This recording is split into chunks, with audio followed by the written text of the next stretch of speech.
Welcome, everybody, to SteeleWatching, the Remington Steele podcast that you knew you wanted to listen to, but had to be convinced. I don't know. Anyway, I'm Eric, and I'm here. What can I say? I'm Sara, and I'm melting. Okay, I'm Wicked melting. Witch of the West. No, you'd be the Wicked Witch of the East. I'm on the West. Yeah. Anyway. Oh, she All got right. a house dropped. Well, we seem to have lost Sara.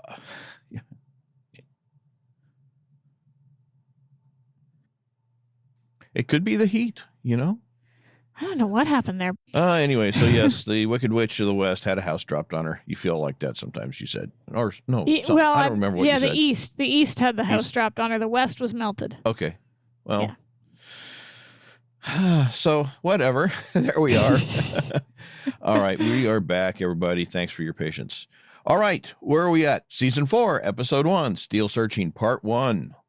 Before we get into it, we do have to fix a mistake. As usual. Well, lots of mistakes, but you remember at the last episode, at the very beginning, you asked me if there was anything new we needed to discuss before we got into the actual top 5. And it was one of those things where the back of my head was saying, yeah, there's something there. But the front of my head was saying, bae. And yeah, we had a new subscriber join in mid-July, and we should have said something at that time in that last episode, but we didn't because We're sorry. I was being brain dead. So thank you to our new supporter. We appreciate your support. This person is already on our subscriber list for getting to watch the live streams. So thank you again very much for your support. Appreciate it. All right. Have you got anything else that you... Well, I have a few things but they're tied to the episode, so I'll jump in when we get there. But nothing like. Well, I mean, this is a season opener, so maybe we talk about. I don't know if I'm wrong about this, but it seems like the music underwent a subtle change, so that I noticed. Yeah, talking about the music, I did notice that it's changed. It's the same basic music as the previous season, but the arrangement and the instrumentation is different, and it's at a faster tempo. Yep, and that's probably, it's weird because in this day and age when we can skip the music, I usually do. And this was not because I don't like it, but just because when you're watching something this frequently and you hear the same thing over and over, it starts to get but this is probably the first time I've noticed it in all these years, and I kind of went, oh, I think they've added feels like they added a few more of those boop-a-doo-boop-boos throughout the song. And you're right, it is a little faster, it's a little more so I thought that was kind of cool whether they got somebody to come back in and they must have gotten someone to come back in and re-record it. So yeah, I would imagine it was the studio's orchestra, but it sounds like they had a larger orchestra, more instruments. And yeah, you're right. The laser shots or whatever you want to call them from Star Wars. I just think it's interesting because it's unusual to see a television show have their opening sequence. Yes, they usually change the visuals in the opening sequence from season to season. That's pretty common. But we don't typically see it get rearranged over and over and over again. Season 1, you had the voiceover from Laura. Season 2, we had it was slightly different because yes, there was the music, but there was first that sort of da da da da da as they went into the theater, right? And at the end, season 3, it just sort of went straight to the instrumental, and now we're in season 4, and they've sped up the instrumental and they've added a few more effects and sound, sound effects and whatnot. So it's just kind of I don't know. It's kind of odd that they've re-recorded it every time. I'm thinking there have been other shows that have changed their theme songs at various points. And I'm trying to remember. I can't think of the name of any of them off the top of my head, but yeah, some have changed their theme songs, but probably not as often as Steele did. Yes. Yeah, the only one that I can think of and sorry for bringing it up so soon. Oh, but, no. No. The opening sequence of Buffy. There it's it an is, interesting folks. story. If you're doing the drinking game, take a big Shush. one. The song is recorded by a band called Nerf Herder, and if you're a Star Wars fan, you'll recognize that name because that's what Han Solo calls Chewie in the first film.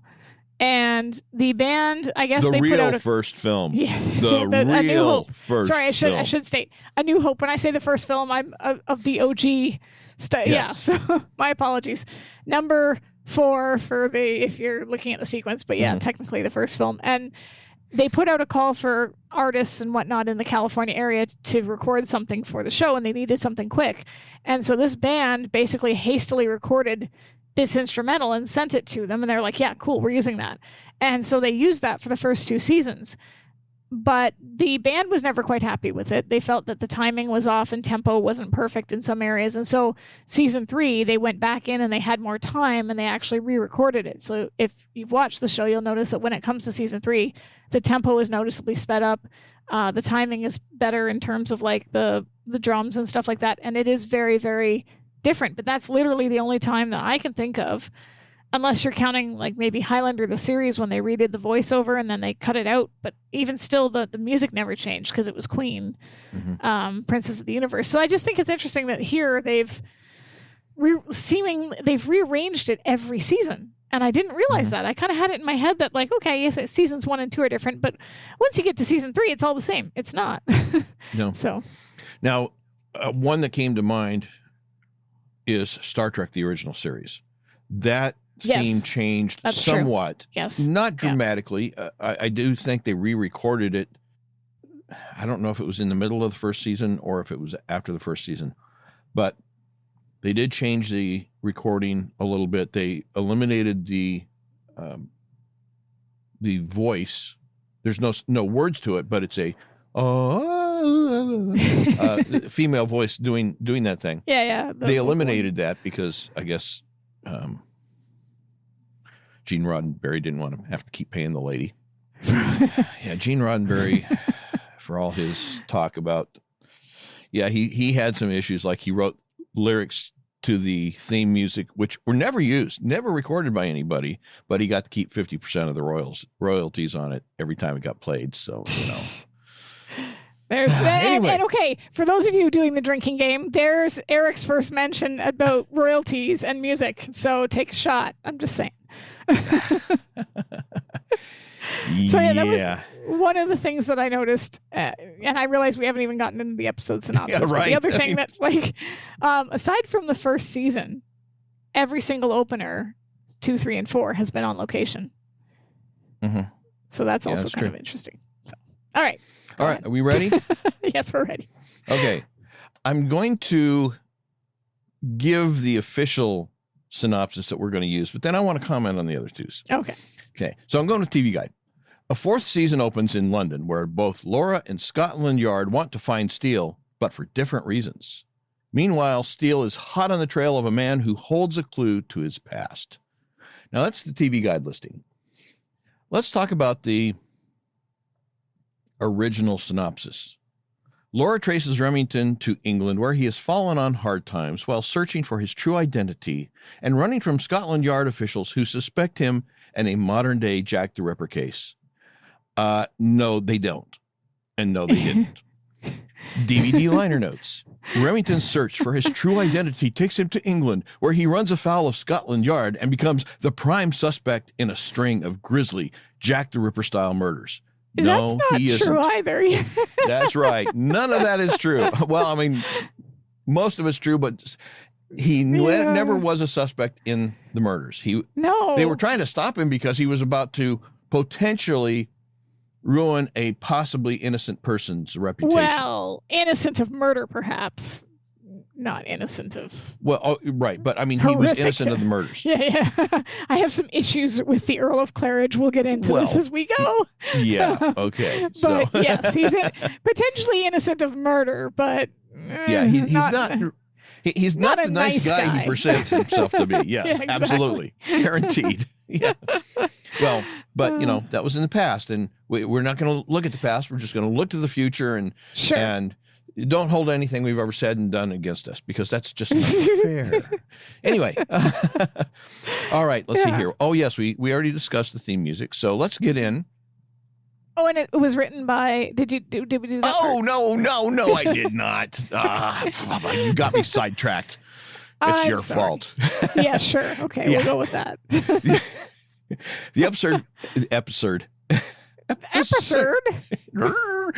episode first aired September 24th, 1985, written by Michael Gleason, directed by Seymour Robbie. Yes, our buddy and for those Seymour. of you playing the home game, I would have been 3.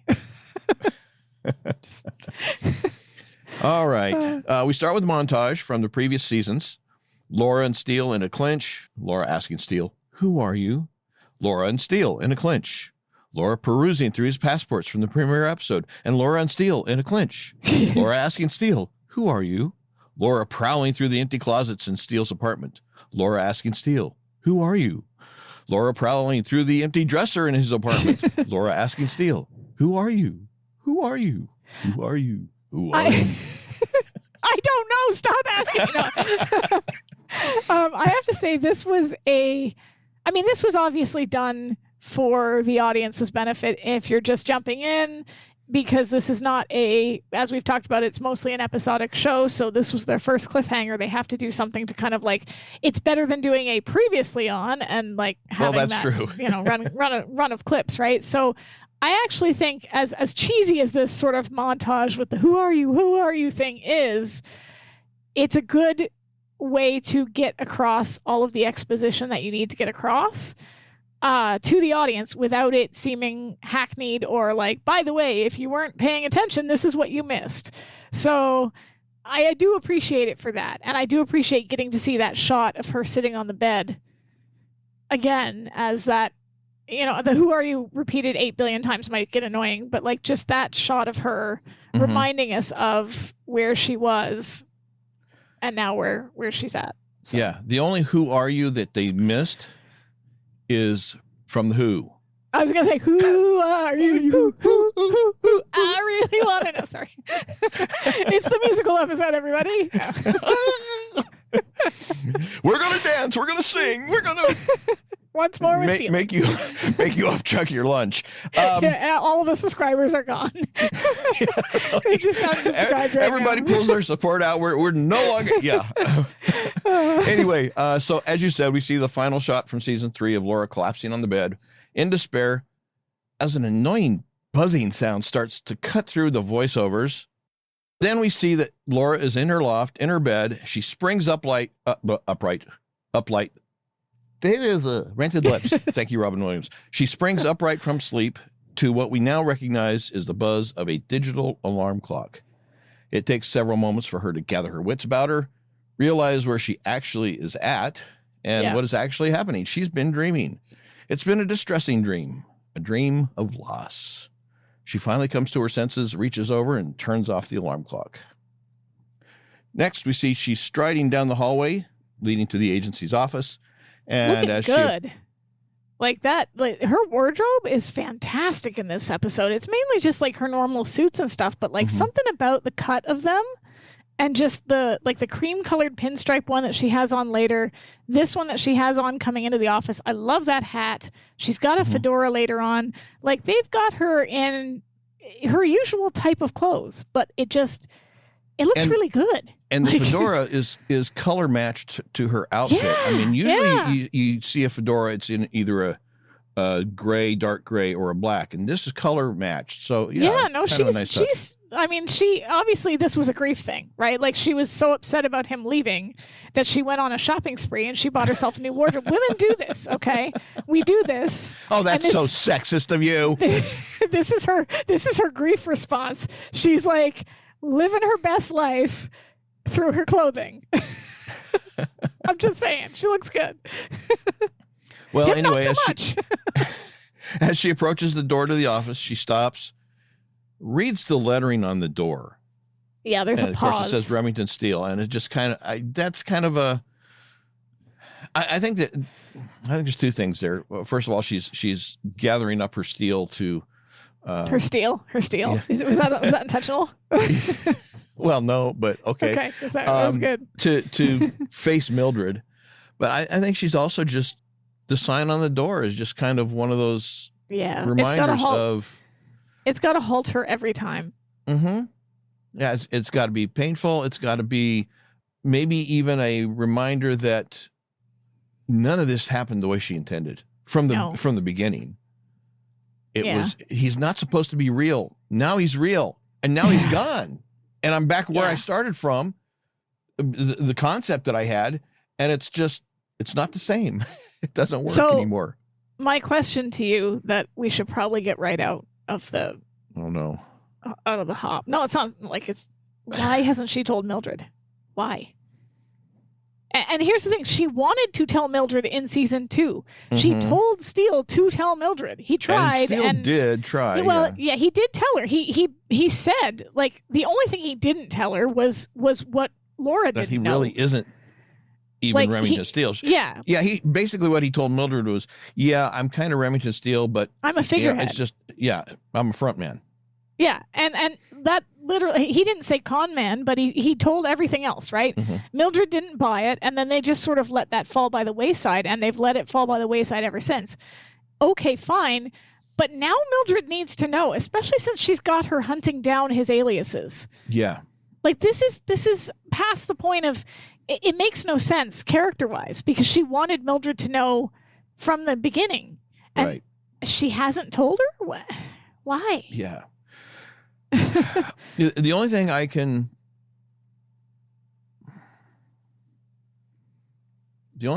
say about that is that if you remember right, she wanted Steele to tell Mildred. She didn't want to do it herself, okay, in the first place, the first instance. Yeah. And I think that same reluctance to be the one to have to admit, okay, I kind of everything that you see here, that's my lie, not his lie. That's my lie.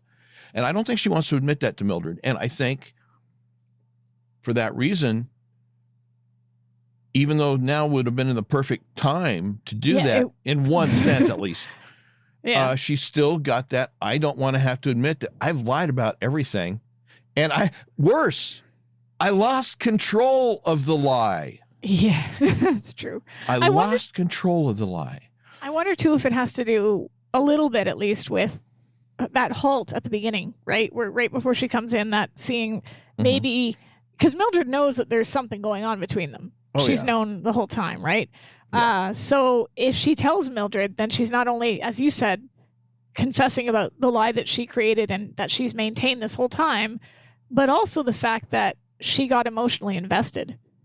And now she's like been left vulnerable because like she's literally kind of an open wound at the beginning of this episode. She's hiding it well. She's being cheerful and pretending nothing bothers her, but there's definitely some stuff going on behind the scenes, and maybe she just doesn't want Mildred to know or anyone to know that he got that far under her skin. Well, and also since we're going there, that she's basically responsible for him being gone. Yeah, I mean, she basically told him, "Go away. I want time to myself to figure this out." And well, I mean, I don't disagree with you, but he's the one responsible for not leaving a note, which now I am vindicated. I am vindicated. No, you are not. I am too. Mildred says it, and she says it. She says it when she finds him, and after he's been wounded, she says, "No note." She says that to him. I win.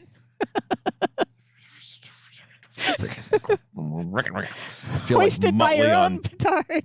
I feel like Muttley on the what was that old cartoon? The old airplanes and the anyway.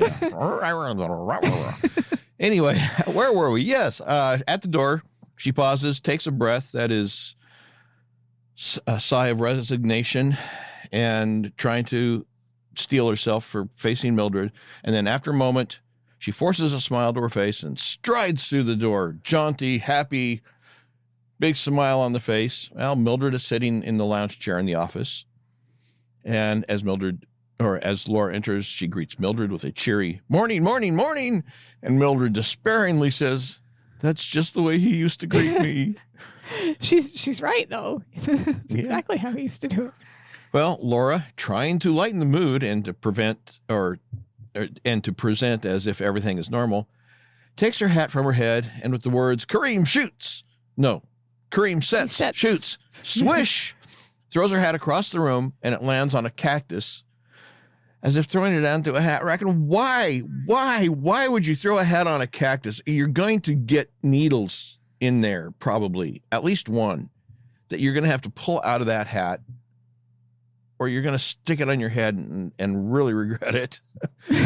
I'm sorry. Dumb move, Laura. Anyway, Mildred accuses Laura of being awfully chipper, and Laura, of course, lies, saying that she slept like a baby. Well, actually, I think that's true. Babies wake up a crap ton of times. I'm sorry. That whole statement of like slept like a baby to mean like you slept well. I had a baby. I remember what that's like. I didn't sleep, neither did she. Like, they wake up all the time. They're hungry all the time. Like, well, I had 4 kids, and I can't remember that far back. I can't remember. That's because you've as far repressed back the as trauma. last week. You've repressed the trauma there, okay? Because, like, they sleep. Here's the thing. They sleep really well during the day when you don't want them to sleep, right? You could go through a frickin' brass band and they're just snoring away happy as can be. But the second you put them down at night, they're like an owl. They're like, woo, woo, woo, woo. Well, you know what the trick is? Put them in the car. Drive for a couple of blocks, around the block a few times. They'll fall asleep, and then you take them in the house and you plop them in their crib. We used to be the stroller for us, but like that. But even still, they would Cars are magic things for putting kids to sleep. They're just absolute magic. She'd wake up so many times. So I think she did sleep like a baby. I think she's being honest there. Just not in the way Mildred thinks. Yes. Well, Mildred says, no, she didn't sleep well at all. In fact, she says she slept rotten and hasn't had a good night's sleep since he left. And Laura sarcastically suggests that Mildred needs a new mattress. No ads for purple in this episode that I recall. Anyway, almost as if she didn't hear Laura, Mildred continues saying that she tried watching television and there was an old movie on. And Laura, as if she didn't hear Mildred, asks what's on the agenda for the day. Mildred continues, as if she didn't hear Laura, saying, Invasion of the Body Snatchers. She gives the annotations and then editorializes about how Steele loved that picture. And Laura, with faux cheerfulness, says, Roger Middleman at 10. And then with a despairing tone, Mildred pleads with Laura, where is he? Why has he abandoned us? Laura kneels down in front of Mildred and begins urging her to get a grip, reminding her that she's already told Mildred that Mr. Steele is away on a case. Well, of course, Mildred's not buying it, asks, what case? Why didn't he tell me? Then says that it's not like him to take off like that, without a word, without a note, without a collect call. And you cannot use that as defense, because but I can use Mildred Laura saying it later on to him. That's the one. Hush. That's the one. Anyway, I like the reference that Mildred makes to a collect call, because I do. Like that isn't too. that so much Remington Steele? That is 100%. Like he would, and the thing is, he would do that no matter how much money he had. Like he could be as rich as can be, and he'd still call or collect, because that's just what he would do. Yeah, absolutely. And of course, she doesn't understand the idea. She doesn't seem to understand Steele is the Okay, so she understands Steele in that he would make a collect call, but she doesn't seem to understand him in the idea that he wouldn't take off like that without telling her. I mean, after all, he does that regularly. In fact, as recently as Steele of Approval. True. Several times, as a matter of fact, in just that one episode. Yeah, that's true. So, well, also with the Ireland episode, he disappeared there too, and they got a call and had to go chase after him in Ireland. So so I mean, in one sense, Mildred understands Steele, in another, she just really doesn't. Well, and again, because they're all keeping her in the dark. Well, yeah, that's true. Right? Like, and honestly, like at this point too, I think the hero worship was the reason initially that Laura wanted him to tell her, right? Right. And I think that this would be easier on Laura if she knew as well, because not that bursting her bubble is something that she wants to do. Obviously, she wouldn't want to hurt Mildred, but Mildred still is hero worshiping him. Why hasn't he called? It's not like him. He would never do this to me, right? All this other stuff. Mildred doesn't understand why he's gone. And to him, or to her, sorry, he's still that superhero that she sees him as, right? So it's got to be hard on Laura to hear Mildred extolling all his wonderfulness and wondering why he's not there. Well, and it wasn't just the hero worship. It was also the operational kinks that hero worship created, because they had to explain to Mildred, well, he's the boss, but I'm in charge. But it still was a problem of her being in charge. Yeah. Because Mildred still looked at Steele, still looked to Steele, still questioned anything that Laura said or did to Steele. So yeah, I mean, like you said, this would be the perfect time operationally, even discounting the hero worship. Although, now that I say that, or as I say that, I was going to say this would be the perfect time for Laura to tell Mildred, but maybe not, because then Mildred might view that as Laura trying to undermine the boss. You know, he's not here. He can't defend himself. You're trying to... I don't know. I think Mildred's smart enough to see that stuff has been weird from the get-go.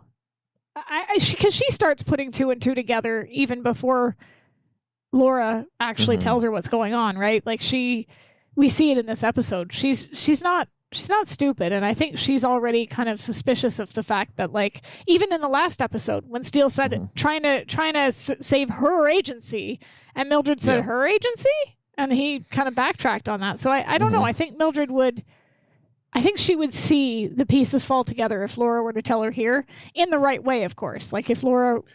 And maybe that's the catch, is that Laura is concerned that Mildred will see that as an attempt to undermine the boss if she doesn't handle it correctly, and she's just not sure how to handle it correctly. That's fair.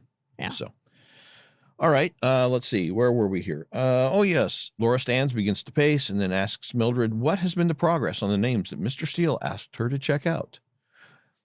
So I guess Laura actually gave her those names and said that their request came from Mr. Steele. So yeah, Mildred did actually, at least in that sense, have some communication from Steele. But anyway. Well, and this is one of those other things that kind of like ties into it, because how long does she think she can keep this up before Mildred's going to figure it out on her own? Well, yeah. Mildred is good. She knows how to dig, and she knows how to come up with information, probably better than Laura or Steele do when it comes to things like the computer and tracing somebody and finding out, digging for dirt, essentially. So she's going to, and she does end up finding his passports. This is a recipe for disaster. Oh, sure. Unless Laura heads it off at the pass, but she doesn't. She just kind of like, it's almost like she's using Mildred for the information she wants, but she's not giving her the context. Because if she, and I think too, if she did give her the context, Mildred would be more efficient in finding him. Yeah, probably. Well, anyway, Mildred stands and walks over to the desk, saying that those guys really get around, and the only way she could keep track of them was with a visual aid. I love her visual aid. And so she pulls out a world map with lines of ribbon strung across it, and begins to explain that Richard Blaine went from Los Angeles to Australia, then dropped out of sight. But Paul Fabrini left Australia for Italy, where he disappeared. Then John Morrell left Italy for France, where he got lost somewhere. And then after that, Michael O'Leary left Paris for Dublin. And of course, we know that Mr. Steele didn't ask Mildred to trace those names. Laura did. So Laura asks about Douglas Quintain. Well, no information on him, Mildred commenting that it's like a big tag team relay. One guy arrives, another guy leaves. So here I'm wondering, like, everywhere that he went under these aliases corresponds to the country he's supposedly from, right? Richard Blaine, Australia, Paul Fabrini, Italy, etc. Did he need to go to all these countries to get the information that he ends up getting by the time we find him? Or was he just doing this to try to throw anybody who's looking for him off track? I would say that it's more the latter, but right. Okay. It's not a very good way of doing it. No, and talk about your air miles that you're racking up here. Like, holy cow. Well, yeah, but you've got different accounts. Right? Like to fly to Australia in and of itself is going to be several days, right? Like from LA to Australia and then to Italy. And then actually you could probably go to Italy too, from Italy to France pretty easily without actually flying anywhere. Although it looks like he did.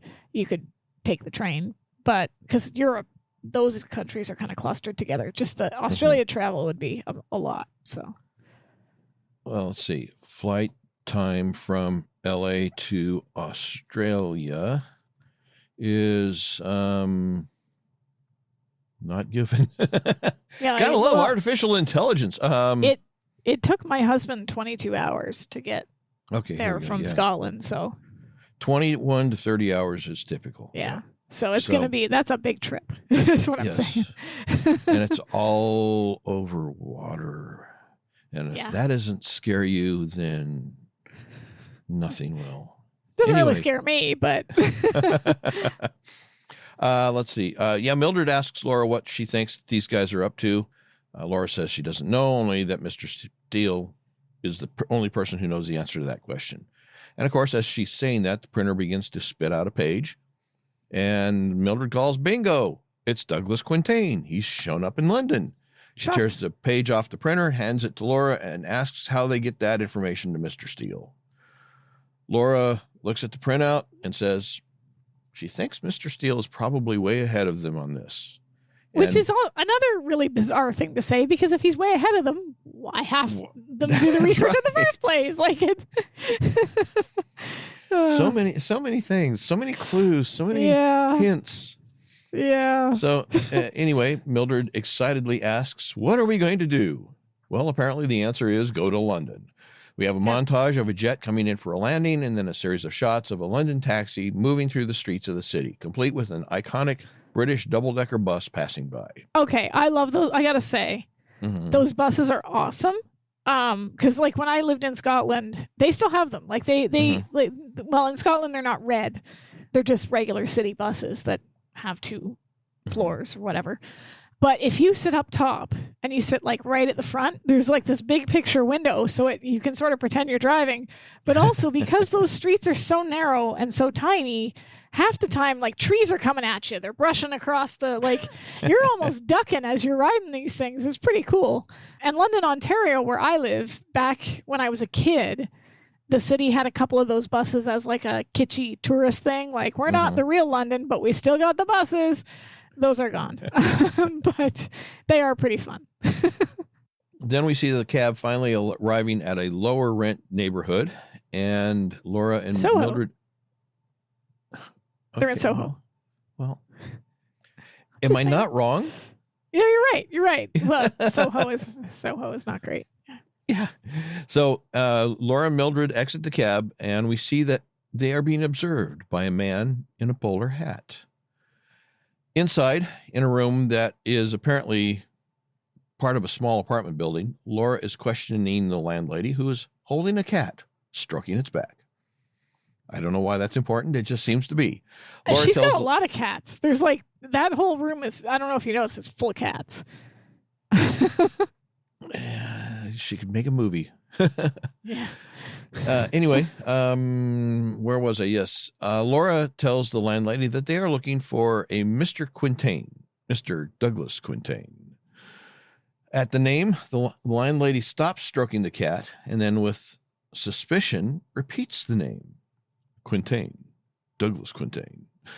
Mildred says that the hotel that he's been staying at left this as his forwarding address. Well, the woman turns, doesn't say anything, just gets up, turns, tosses the cat onto a chair, steps over to a window, lowers, and then raises a shade. Like, that's she's really not bad suspicious. At this. Yeah, she is really bad at this. Like, she could have done this a lot more. Like, oh, the light's getting in, it's bothering my eyes. Hold on, let me fix this. And then like pretend to struggle with it or something. But no, she just stands up and she's like, like, this is not suspicious at all. No. Pay no attention to what I'm doing. That's right. Well, we see that out on the street, the man in the bowler hat is out on the sidewalk across the road watching. And we figured it out pretty quick. It's a signal. I think Laura probably figured it out. I think even Mildred figured it out. The woman turns to Laura and Mildred, commenting she can never get the shades to stay right. She likes them to all be even because it makes a prettier picture from the outside. Sure. And, of course, Laura gives Mildred a knowing look. She isn't buying it and knows something is up. Landlady picks the cat back up and again begins to stroke its fur. It's a different cat. It's a totally different cat. Does it matter? It does matter because that place is full of cats. Anyway, Laura again begins to question the woman about Douglas Quintain, and the woman asks Laura what she wants with him. What does it matter? Right? If he said that he's leaving this as a forwarding address, and she's asking, have you seen him? Do you know anything about it? We're trying to get in contact with him. What does it matter why Laura wants him? I mean, could this woman be any worse at this?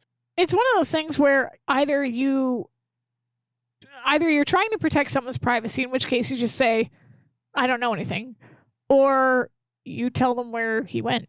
Like, asking why just looks even more suspicious, as you pointed out, because she's already done the bit with this. Like, she's bad at this. She's bad at this. Well, Laura unconvincingly says that Douglas is her cousin, and and that her Aunt Millie wanted her to look him up when she got to London. And sorry, love, no Douglas Quintain in her apartments. And Mildred, with obvious disbelief and in a confrontational tone, asks, well, then why would he have left this as his forwarding address? The woman replies, well, maybe he was gonna come here, but something happened. Maybe the moon fell into the ocean and caused a tidal wave and he had to go surfing on it. I don't know. She could have just said, yeah, he was here, but he didn't stay. I don't know where he went. Yeah, I mean, she's so bad at this. Like, this woman is really bad at this. Well, Laura, fully aware she's being lied to, gives up, thanks the woman for her trouble. Yeah. Somewhat sarcastically, I think. The camera focuses on the woman, and we realize that Laura and Mildred must have turned to leave because we see the woman's previously smiling face turn to a hard glare. Outside, the man in the bowler hat is still watching as Laura and Mildred come out.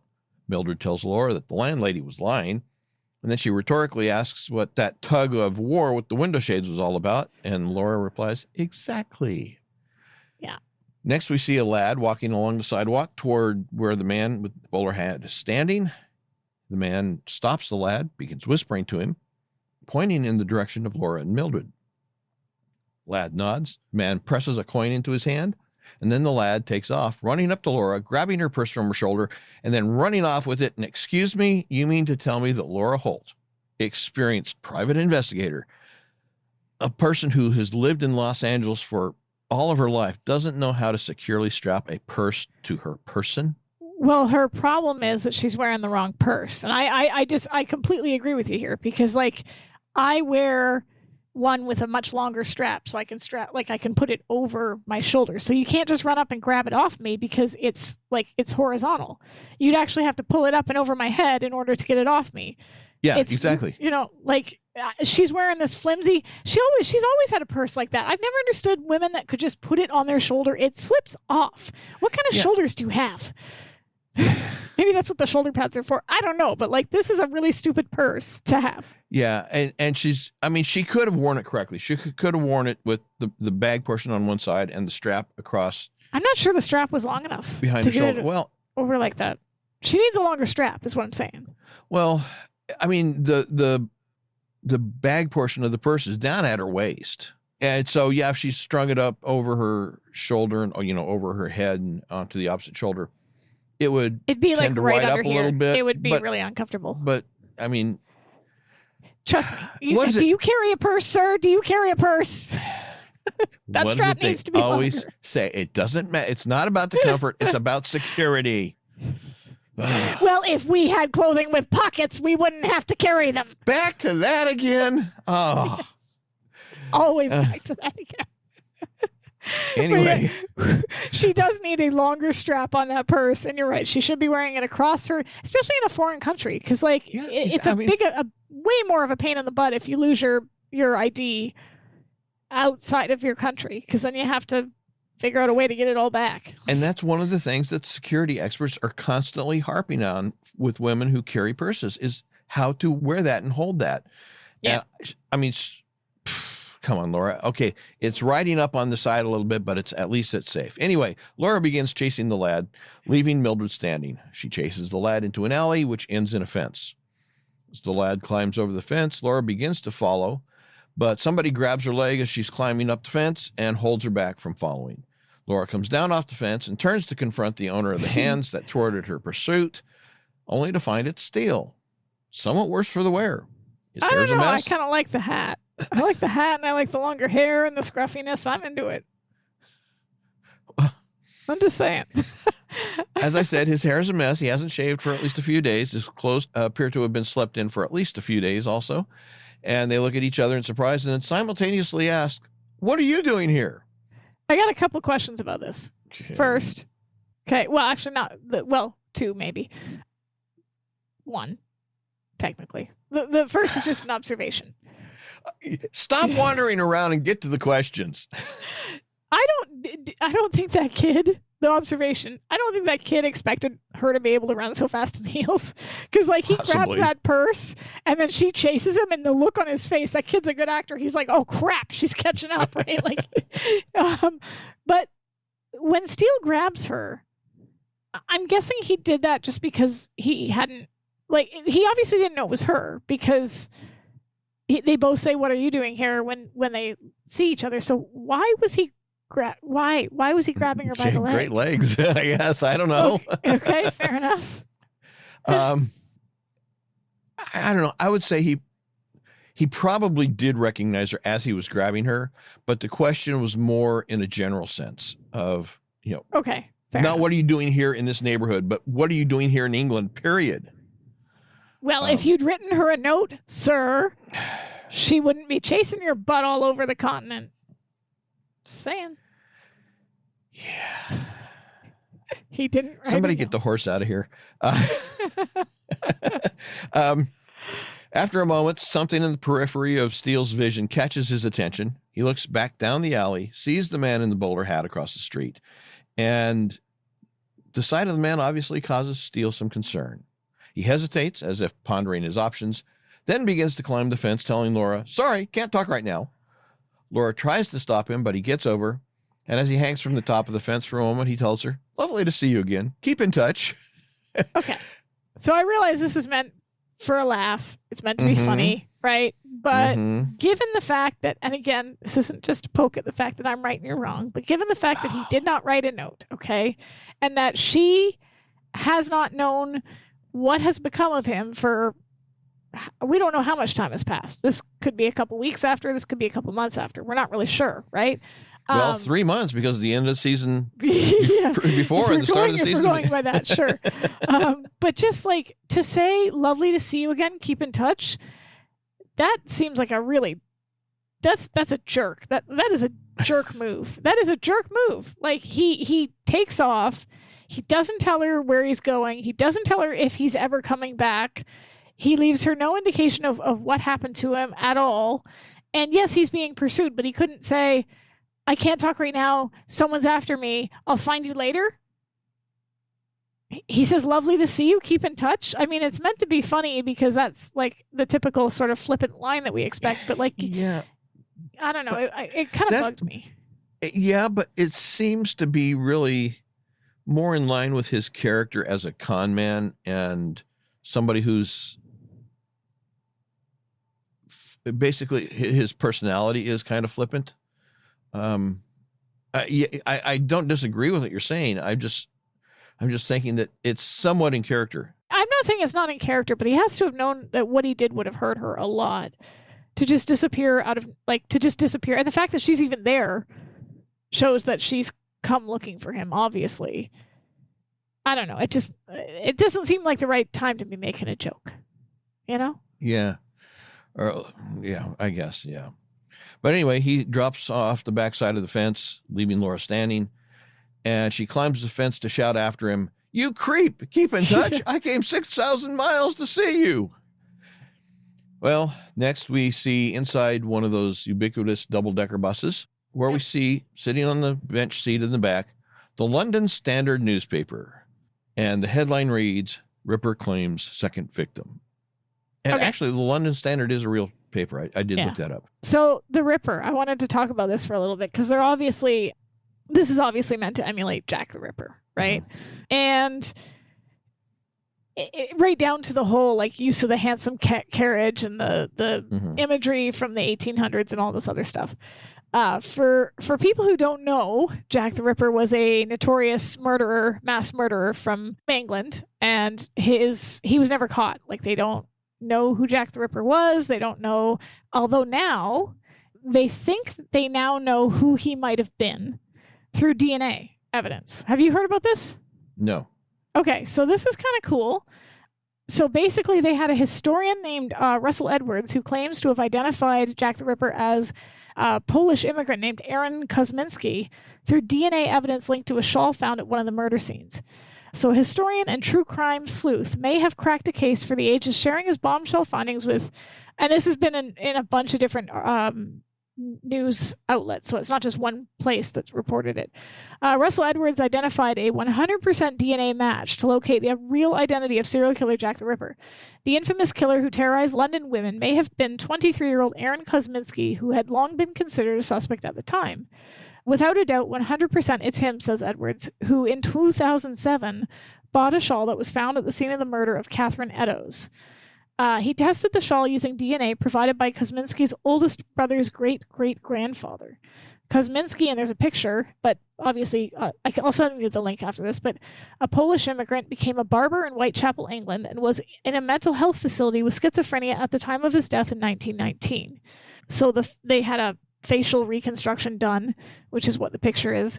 Edwards turned his discovery into a book naming, and this is as of 2025, this article, February, actually. So he turned it into a book naming Jack the Ripper the definitive reveal. With the evidence that we have, we can actually place Aaron Kosminski at the murder scene. And then it says the most interesting piece of evidence, he said, is the 9-foot long and 2.5-foot wide shawl that helped bridge the history's mystery with forensic DNA. It was in a police filing cabinet for over a decade. According to Edwards, now it's in a bank vault, likely to go untested by police. They've never knocked on the door. And when we originally did this, they certainly weren't interested. It's curious, they sort of just didn't bother, Edwards said. The case of Jack the Ripper became not a British fascination, not an American fascination, but a global one. So it's the eternal whodunit. Then it also says, forensic DNA interpretation Jarrett Ambeau told News Nation there's nowhere near enough information to definitively identify Jack the Ripper, calling the claim a mile off. He said the DNA testing used was mitochondrial, which is not as accurate as nuclear DNA. It doesn't have the kind of power to identify someone individually that nuclear DNA has or cellular DNA. We have the second problem of the fact that the DNA has degraded over the years. The shawl that was used for testing was not preserved as evidence all these years. What about all the other people that touched this item in the 137 years between the date of the murder and the date it was tested? Ambeau questioned. The information just isn't there in the science to be able to show exactly when the DNA was deposited and by whom. So, who knows if that's right or not, but it is interesting that they think that they've done this testing and they think they have an answer to this case, because he preyed on women of the night, as we know, and it is one of those whodunits that has been plaguing history, or history fans and mystery fans for quite a while. So I just thought it was kind of interesting. Yeah. Well, we see someone toss Laura's purse down right on top of that newspaper. Man picks it up, and then we see that the man who tossed it is the man with the bowler hat. He picks up the paper, sits next to the first man, who opens the purse, paws through it, and then pulling out the passport contained within reads Laura Holt, and comments that she works for Remington Steele Investigations. The man in the bowler hat informs the first man that she's already been to Soho, asking after Douglas Quintain, and the first man is concerned that the circle, whatever that means at this point, we don't know, is becoming dangerously wide. Then he tells the man in the bowler hat to use any means required, cut any corners necessary, but find Steele and stop him. The man in the bowler hat nods, indicating he understands his sinister instructions. I have a problem with... I have a feeling it's the same problem I have with it, but go ahead. Use any methods required, cut any corners necessary. The rules don't matter. The law doesn't matter. We have an end in mind that we want to achieve, and by any means necessary is the justification for a multitude of terrible behavior throughout history. Yeah, you think? I don't do. Yeah, no, I can 100% agree with you. What bothers me even more is the fact that he's saying this not to actually catch the Ripper, but to stop Steele. Right? Like, I mean, I'm sorry, but if you are going to potentially ruin your career and or your morals, your ethics, whatever you want to call it, in pursuit of something, you're assuming that there are any morals and ethics involved.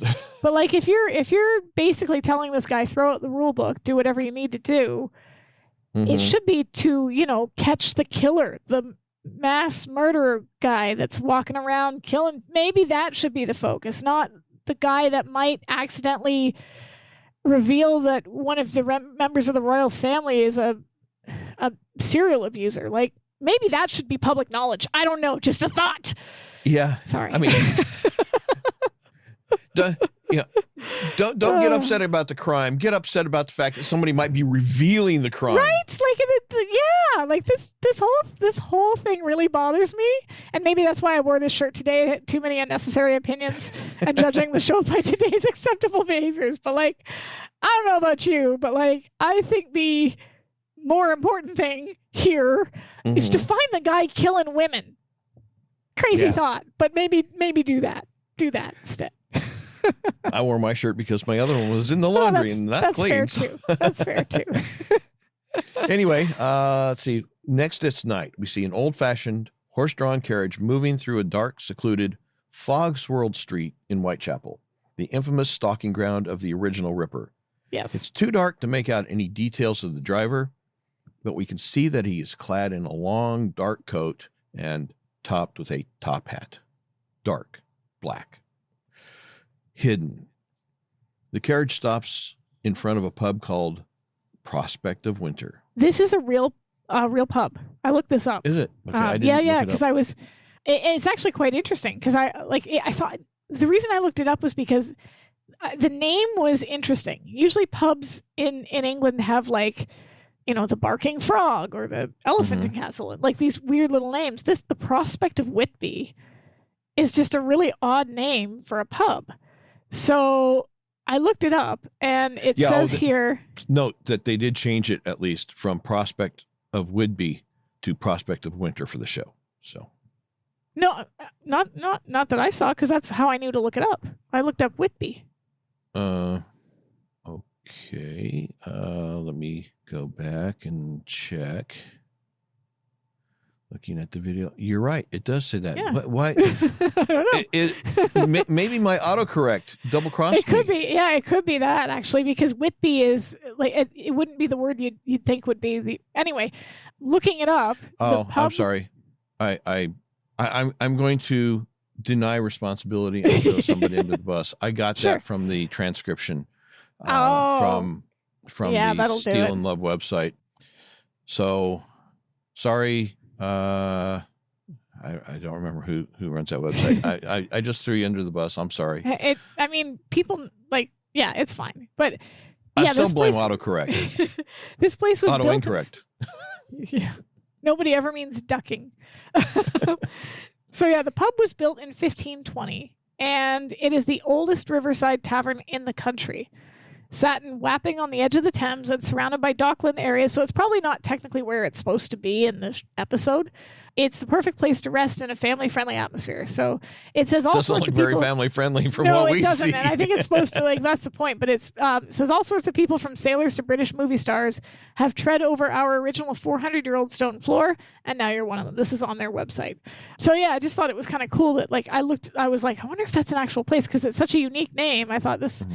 But it's a historic pub on the northern bank of the River Thames, east end of London. It is in the London borough of Tower Hamlets. And they, like I said, they do claim to be the oldest riverside tavern dating from around 1520. It does say, though, it was formerly known as the Pelican, later as the Devil's Tavern on account of its dubious reputation. All that remains of the building's earliest period is the 400-year-old stone floor. So it has been redone. It features 18th century paneling, 19th century facade. And it was the usual place for the hanging of pirates and sea rovers at the low water mark, and there to remain till the tides had overflowed them. So it's a good one to use if they're trying to make it like a sketchy area, because it's apparently a place that had a iffy reputation. So well, the fact that the only thing remaining is the concrete at the bottom of the building reminds me a little bit of the London Bridge. In Lake Havasu City, Arizona. I was a kid. I would have been in like 7th grade, I think, at the time. And of course, the story behind that is that McCullough, the guy from the chainsaw company, bought the London Bridge to bring over and set up to entice people down to Lake Havasu City, because he owned property there. He owned property in, I think it was Colorado, and he'd fly people back and forth, and people from Arizona, he'd sell property in Colorado. People from Colorado, he'd sell property in Arizona, because, you know, the Arizona people, it's so nice and cool and crisp and green. And the Colorado people, so nice and warm and dry. And so he bought the London Bridge thinking he was getting the Tower Bridge. He got the old London Bridge, brought it over, and they were talking about being rebuilt stone by stone. It's a concrete bridge, reinforced rebar, standard construction. All they did was slap the facing stones on it and cut up everything from inside and sold them as souvenirs. So that's funny. Yeah, that's funny. What that kind of reminds me of when you say that. Anyway, inside, in this family-friendly environment, we see a very rough crowd. Yeah, it is a rough crowd. In front, we see a woman, looks like a bit like Mildred's bag lady from Lofty Steel. Quite frankly. I thought that too. That she looked it looked like Mildred after she'd been bathed in eau de fish. Anyway, she's a charwoman complaining about her working conditions and the people she works for, and her condition. Her with a condition. Is the condition alcoholism? Is that the condition? Because that's kind of the impression I got, was that was the condition. Well, yeah. But you know how it is. I've got a condition. It's alcoholism. Okay, so what's your cure? Well, I need my medicine. What's your medicine? It's alcohol. It's whiskey. Yeah. No, I gotta say though, I have to hand it to this actress, because her role was so tiny. Mm-hmm. It was so tiny. Like literally, she just exists to get murdered.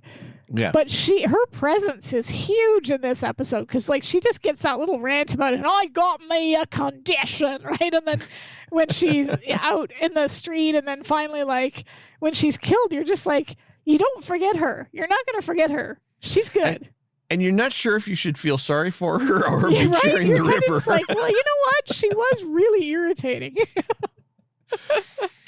Anyway, we see that sitting in another corner of the bar is a man having a pint, and it turns out that it's our Steele. He pulls the pocket watch out from his pocket, the one which he previously received in Steal Your Heart Away, and he looks at it. And as he does, we hear a voice over of Steele reading the note, which had been included in the watch. Your father always wanted you to have this. Signed, Patrick O'Rourke. Then we hear Laura in a voiceover saying, to SJ from KL, the initials on the watch. One of these must be your father. Steele picks up his glass to finish his drink, but as he does so, he hears a voice saying, make it a quick one, Billy. And recognizing the voice, he turns and sees a man across the bar, who also sees Steele. And in a panic, the man runs. Steele immediately begins pursuit. And as he's running through the crowd, he bumps into the charwoman, who hollers after him, hey, watch it. I've got a condition. So I have a question here about the people that Steele is interacting with, because we know Scotland Yard is after him. Mm-hmm. But basically, he comments on how all his friends run the other way when they see him. And Chalky turns him in. Felicia even turns him in. I wonder if one of the things the inspector is doing, they don't really answer this question as to why they're all turning against him, but I'm guessing, based on what Chalky says later on about putting a good word in from the magistrate, is that he's leaning on all of Steele's old contacts and basically like, turn him in or we get you on something. Like, I'm thinking he's even threatening to fit them up. Like, I'm gonna, right? Hey, so, by any means necessary. Because when you said that, like that, click that into place. The other thing I wanted to comment on, and again, kudos to the wardrobe department for this entire episode. It is flawless. Like, Mildred's looking fantastic. Laura's looking great. Steele looks like he's been dipped in dirt. Like, and I know I said I'm into it because like the whole 5-day shadow, like that whole like hair thing, the hat. I'm loving it. But like, he also looks like he smells bad. He really, really does. Like Chalky makes a comment on how he smells a little ripe. Yeah. His jeans, like usually on TV shows when they want to make a character look bad, they just have him get a bit of stubble and that's good enough. But like all of his clothing are caked in grime. Like his jeans are dirty. Like his whole outfit looks like he's been sleeping in an alleyway for days. Mm-hmm. They did a fantastic job of making him look awful. Still into it, but like they did hey, I'm not picky, you know. but just yeah, and then like the handsome carriage, the whole like thing got the it's all great. Everything about the costuming in this episode is fantastic. Anyway, we then see Steele chasing the man through the fog of the dark streets, only to lose sight of him. Outside the pub, we also see the charwoman come stumbling out. She sees the horse-drawn carriage sitting outside, and thinking it must be a tourist attraction, she says, "Well, ain't we splendid? Off to see the royal mum, are we? What some people won't do for the Yankee dollar. All dressed up like Oliver Twist, so they'll toss you a quid or two." She's really bitter. Oh yeah. She's begrudging the driver of the carriage a few quid just because she's got an attitude. What kills me about this is that I've spoken to having lived in the UK, right, and specifically in Scotland, where opinions on the English range from either being proud to be British and being perfectly fine with maybe not perfectly fine, but accepting of the political structure as is, to being very anti-English and wanting to separate. The royal family is a very divisive topic among a lot of Scottish people. Some people are very in favor of the royal family still being there, as they bring in a lot of tourist money. That's often the reason that they give. Like, well, they do a lot of charity work, but they also bring in a lot of tourist dollars. And then oftentimes you'll get other opinions where they're very anti-monarchy, because if you think about it, the monarchy is the largest example of living off benefits that I can think of, right? Mm-hmm. I'm not a monarchist myself. Being a Canadian, I'm like, we don't need her on our money, or him. Sorry, actually, it's going to be. They haven't changed that yet, but hey. So I just think this is kind of, she's not Scottish, but this is emblematic of that whole, like, either you are in favor of the monarchy or you're very much not a fan. She seems not a fan, because she doesn't seem to like the idea of, oh, you know, you're here for the tourism, huh? I want to seem quaint and cute and whatever. And then she gets killed. So I don't know if that's a commentary on that, or who knows. Well, I've often said for years that Canadians are the same way, particularly those in the Yukon, because as you're traveling through on the Alaska Highway, or the Alcan Highway, through British Columbia, it's nice. You get into the Yukon, it's decent, until you start getting closer and closer to that border that separates Canada and the Yukon and Alaska. And as you're getting closer, the road gets worse and worse and worse and worse. And it's I've said for years that it's like the folks in the Yukon are saying, yeah, we like your money, but we don't like you traveling through our roads. So we're going to make life miserable for you as much as we can, the closer you get to Alaska, because we know once you get there, you're just leaving anyway. So, but I know this might be not a popular opinion, but I've always kind of thought of Alaska as kind of like one of us. Just, well, I mean, people in the lower 48 kind of think of us as, I've even had people say that when trying to mail packages to Alaska, that they had trouble because the post office clerk wanted to charge them international rates because Alaska's another country. I've had packages that I've ordered from eBay that I am absolutely convinced were shipped through an overseas shipping service, even though it was originating in the U.S. Right. It was shipped to because somebody doesn't understand. Free shipping anywhere in the U.S. And then you call them and say, oh no, not Alaska and Hawaii, only the U.S. You saw that episode of The Simpsons, right? No. Where Homer Homer wins. He I don't know if he wins it or if he exposes a company for something, but basically they give him a free travel to anywhere in the U.S. and then they say, except Alaska and Hawaii, the freak states. And then he goes home and he says to his kids, like, we can go anywhere we want. And then Bart's like, Alaska. And Lisa's like, Hawaii. And we've got a comment here. Some people think Puerto Rico and Hawaii aren't in the U.S. So, like there's a lot of, some people think that the capital of Canada is Toronto. That drives me nuts. I'm like, no, it's capital of Ontario. This commenter includes Puerto Rico. And that's, I kind of feel sorry for the people in Puerto Rico because, and I think also the Philippines, technically they're in a no man's land because they're not states. They're not U.S. states, but they are U.S. territories. Well, like our territories, right? Like if you think about it, our territories are not provinces, they're territories. Yeah. So they're kind of, but they're not really. And so they've got some of the benefits, but not all of them.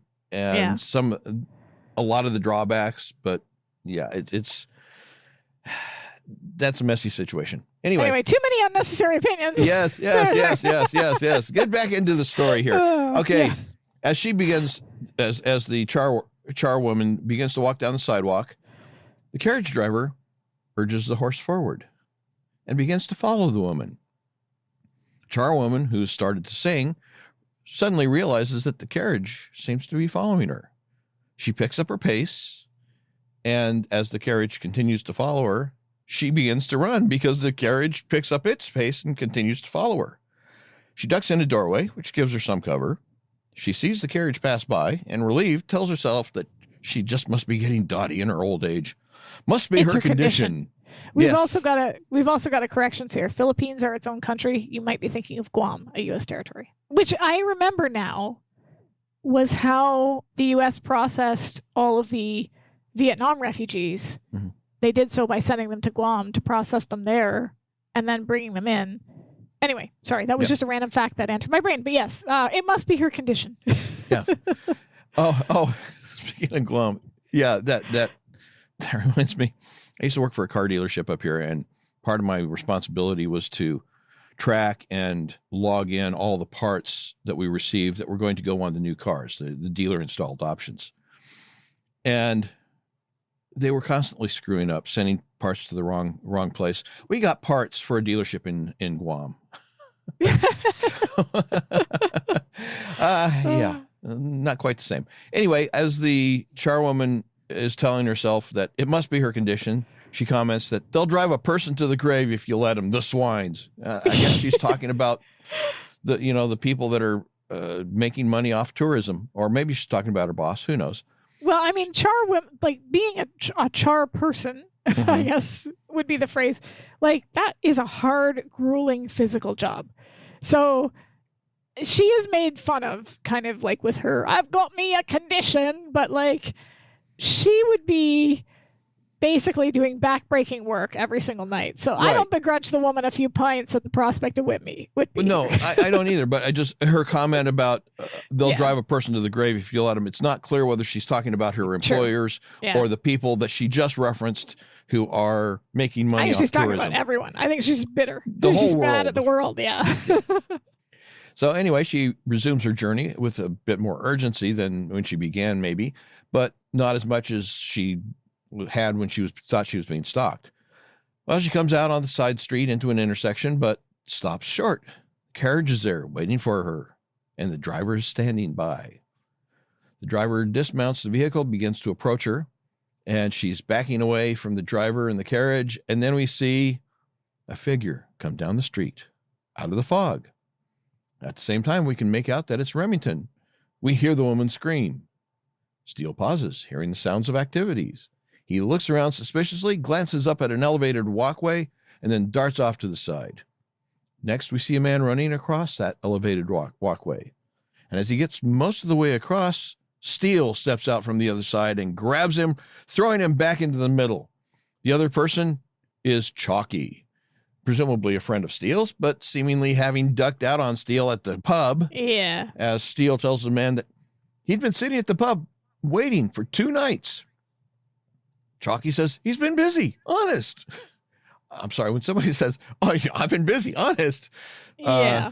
Yeah, not so much. Not so much. Steele angrily tells Chalky that he can't get back to his flat because there's a bloody army back there waiting for him. Plus, he hasn't changed clothes in a week.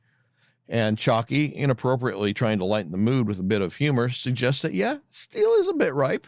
That's nothing that a tub and a shave won't. And Steele cuts him off, demanding to know who they are and why they're after him. Chalky, deciding that the lighthearted approach wasn't working, says that he doesn't know who they are or why they're after him. All he knows is that it's not too healthy to get too close to Steele these days. And Steele asks why. Why is it he don't? What is it he does? Boy, I can't even read my notes. Asking what is it that he's not telling him. Chalky jumps the track, saying that he'd run into Felicia and thought that maybe Steele and Felicia had something going on, like the old days. Felicia, I love Felicia. Sorry, Felicia. Just met a girl named Felicia. Bye, Felicia.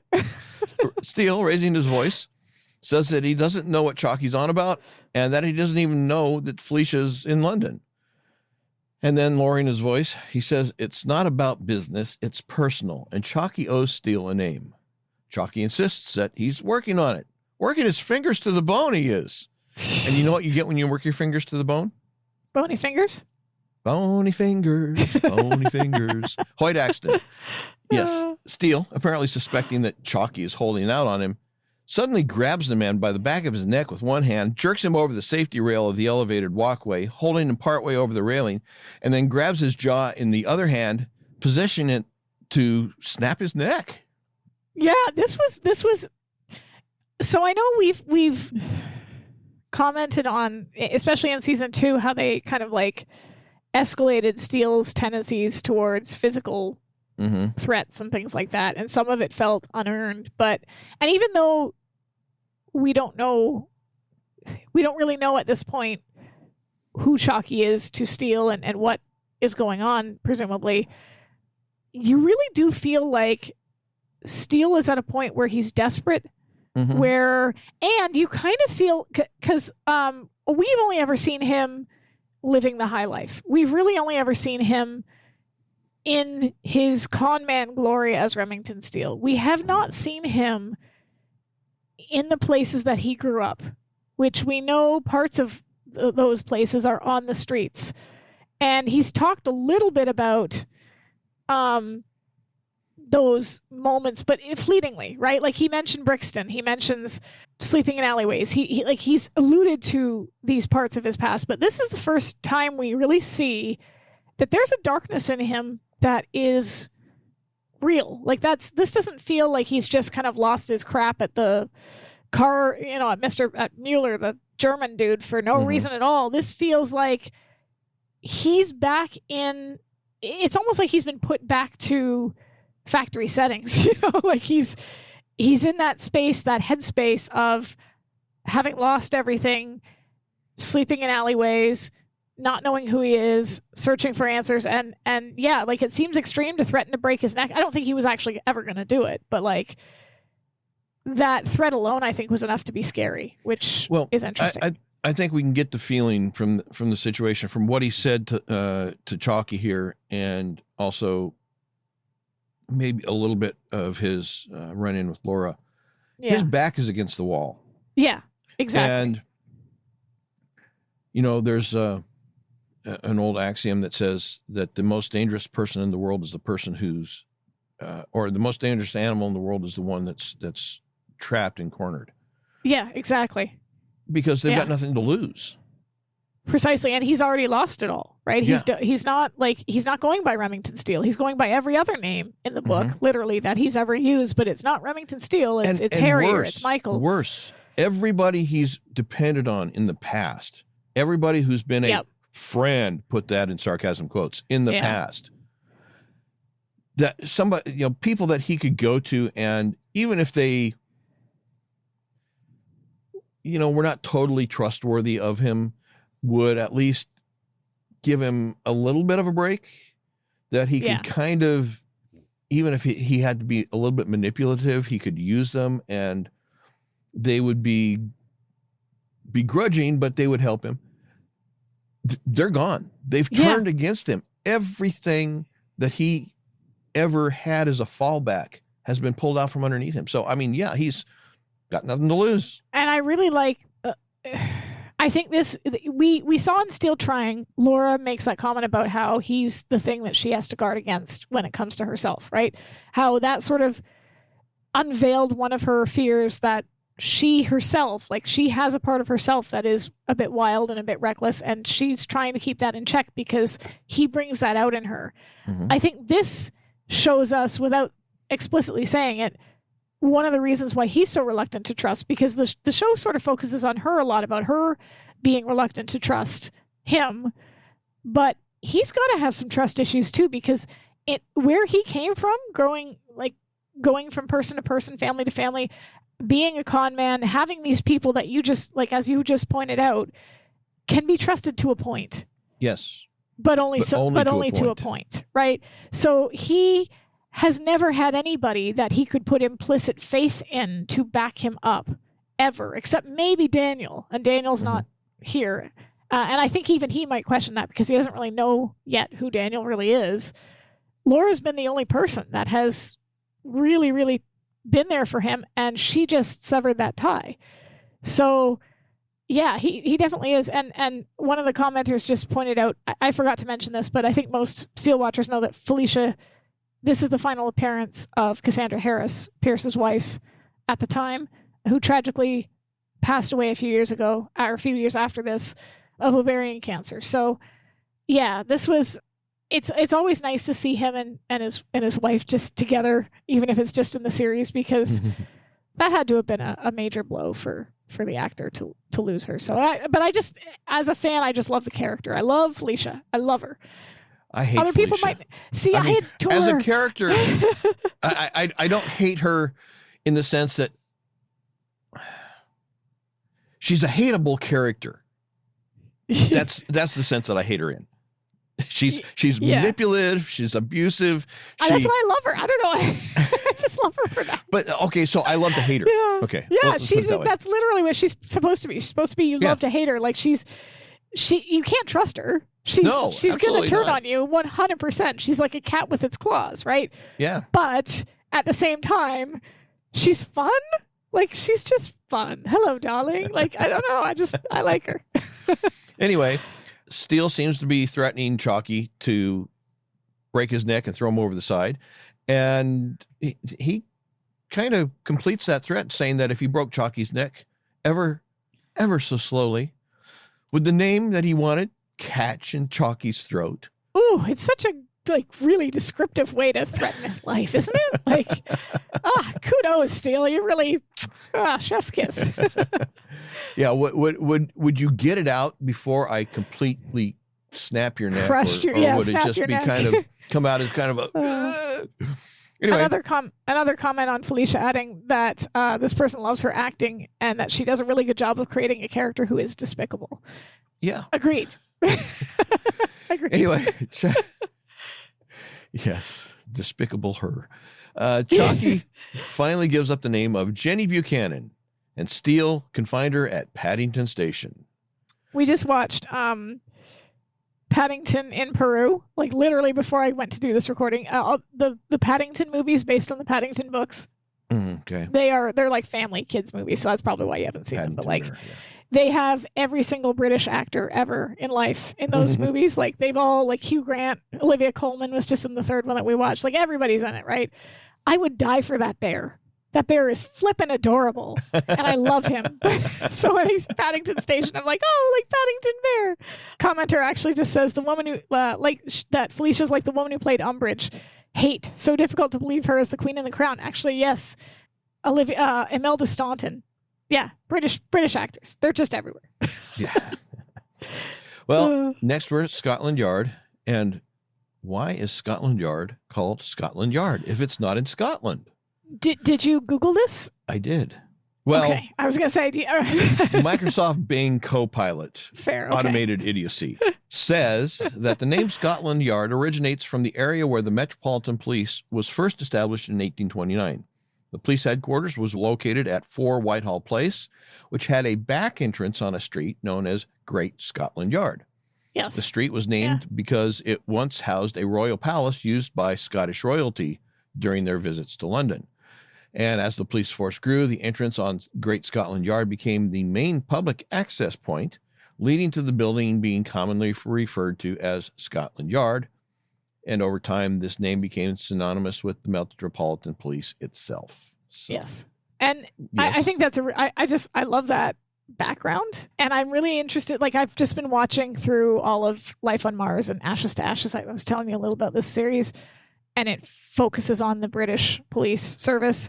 He's a chief inspector, and I had to bring up the hierarchy here because it was bugging me. Because in the show that I've been watching, the main character, Gene Hunt, is a DCI, which is a detective chief inspector. Detective chief inspector, yes. Yeah, and then Sam Tyler is a DI, detective inspector. But they seem to kind of like alternate in some ways, like the rankings, because he's a chief inspector, which is also a DCI. Apparently they're the same thing.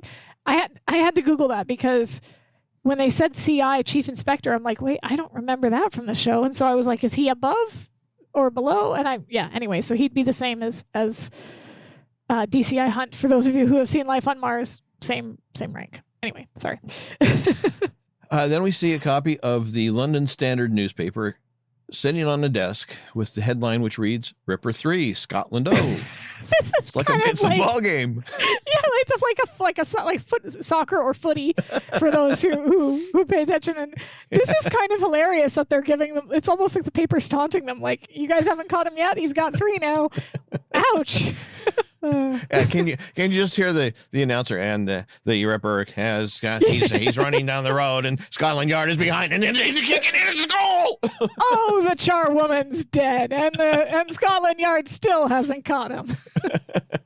They're too busy chasing after this other guy. Yeah, and did you notice the wonderful outfit that the Ripper is wearing? I mean, just beautiful black long lines. Really brings in the time period, makes it really come to life, you know? Anyway, we see a suited arm, clearly the arm of a man, pick it up and walk toward the door of an office as we hear a knock. The door opens, and it's Laura. Looking good in that pinstripe suit. The arm invites Laura in, and we pull out to see that it's the man from the bus, the man who had instructed the man in the bowler hat to find Steele and stop him at any cost. Well, it's Chief Inspector Lombard by name. Laura says that an officer had told her that her purse had been recovered, and Lombard walks back to his desk, then around it, pulls her purse from a drawer, hands it to her, saying that the money is gone, but everything else is intact. So this is his first mistake, because how would he know? Like, how would he know? Yeah, that's true. Right? That's true. Like, how would he know everything's intact? Like, what did he know about her? What was in her purse before? Yes, good point. Also, this actor has appeared in a bunch of stuff, but I know him best as the Nazi in Indiana Jones and the Last Crusade. He hires Indiana Jones to go after his dad, who's gotten lost looking for the Holy Grail, and then it turns out he's working with the Nazis to try to find it himself. Anyway, just thought I'd put that in there. But yeah, he's been in everything. He's one of those actors that just kind of pops up everywhere, and you're like, I've seen him in something, and then you have to go down a rabbit hole. So I did that for you. You're welcome. Yeah, speaking of actors you've seen somewhere else, somebody posted in the Facebook group about a show called The Catch, and I looked at it and I clicked on the link, and they showed this little promotional video, and it's like, I've seen that actress before. Yeah. Where? And Anyway, as Laura begins looking into her purse and through it, the inspector asks what she was doing in Soho. Looking for a friend. Did she find him? No, not yet.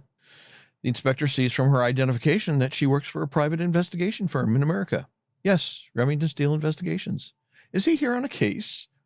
What makes the inspector think that Mr. Steele is in London? Well, he just assumed, with her being there and all. No, she's just on vacation. Laura's good here, because she obviously knows that something's not right. I mean, let's face it, Scotland Yard, like the chief inspector of Scotland Yard, is not going to call you over purse snatching. They'll have an officer at one of their stations give you a call, and you go in and pick it up. Yeah. So, like, that alone has to be raising some major red flags. But she's good. And she does mention that in just a little bit here. So stop jumping ahead. I just mean she doesn't tip her hand yet. Like she knows that she knows something's not right from the second she walks through the door. Yeah. But she lets him continue to ask his questions and plays along until it's clear that they're both like the subtext is text at that point. Mm-hmm. And that's when she's like, yeah, since when do chief inspectors get involved in purse snatchings? Like, yeah. As the conversation continues, the inspector suggests that maybe he can help her locate this friend. And she says, well, that's kind, but it's not important. And in what is clearly a veiled threat, the inspector suggests that she give places like Soho a wide berth, suggesting that it would be a pity if something were to happen to her. And he can almost guarantee it will. Yeah, that's definitely a threat. Yeah, unless she keeps to the more traditional tourist attractions. Interestingly, though, now Soho is considered to be like a cultural hub. Like they've really, it's sort of really undergone a transformation. It was starting that transformation back in the 80s, but it hadn't really happened yet. And fun fact, we also have a Soho in London, Ontario, because of course we can't do anything original. And it is also maybe not the best area of the city, although it's not as bad as just like it wasn't in the other London. It's not quite as bad as what we call the EOA, or East of Adelaide. Anything east of Adelaide Street you want to avoid. There's even a song for it that a group called Bob Noxious recorded that's like couches on the front porch, EOA, old abandoned shopping carts, yeah. So you want to stay away from there. But Soho here stands for South of Horton Street. So it's still not the best place to go, but it's not the EOA. Yeah. Well, Laura gets up to leave, but as she's moving toward the door, as you indicated, she asks, is it customary for a chief inspector of Scotland Yard to involve himself in a purse snatching? And the inspector gives her a sinister smile, ignores the question, and then suggests that should she speak to Mr. Steele, the inspector is most anxious to meet him. Whew. Laura leaves, but then we see Chalky walk into the inspector's office and tell him that he came as soon as he found him, referring to Steele. Yeah. And when the inspector asks where he is, Chalky reluctantly admits that he kind of gave him the slip. The inspector disgustedly asks, well, then what good are you? But Chalky smiles and says, because I'll know where he's going to be. Yep. Next, we see that we are at Paddington Station. The train has pulled up, doors have opened, and a horde of passengers exits the train. Then we see a tall, extremely skinny blonde, disgustingly skinny. Well, not a natural blonde. I don't know. That's clearly bleak. But anyway, I just a line from an episode of The Office just popped in my head. That actress has also been in a few things that people would recognize, and I had it on my notes, and then I, for some reason, lost it. But she's, you know what I said about how they treated Clarissa in Steele and the Family?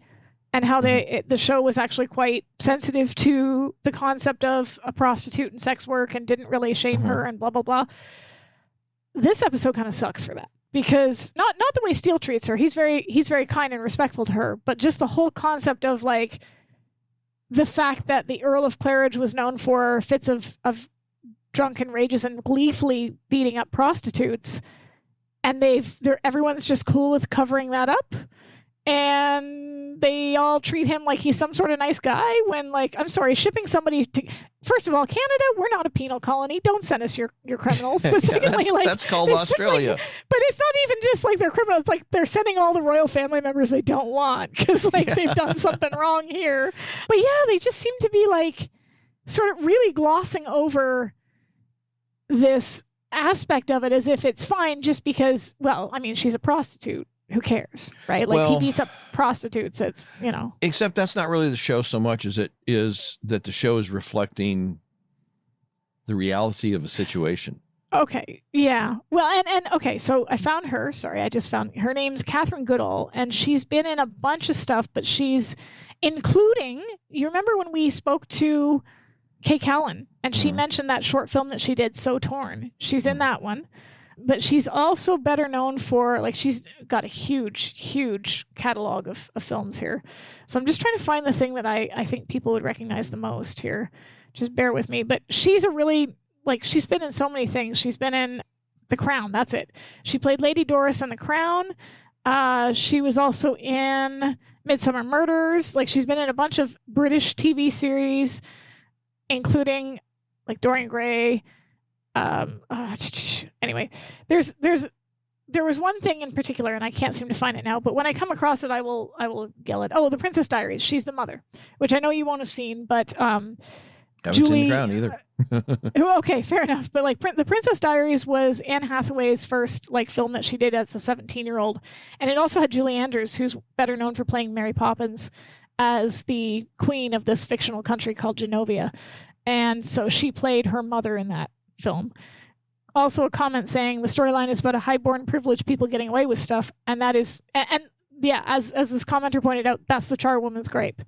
So I completely agree, especially the commentary at the time, because the royal family has a history of doing this. So I don't have an issue with this in general. It just feels like even Remington and Laura kind of brush it under the rug when they're more concerned about finding out if he's really his father. Because they know what kind of person he is. Like, I don't know about you, but I would not want that person as my dad.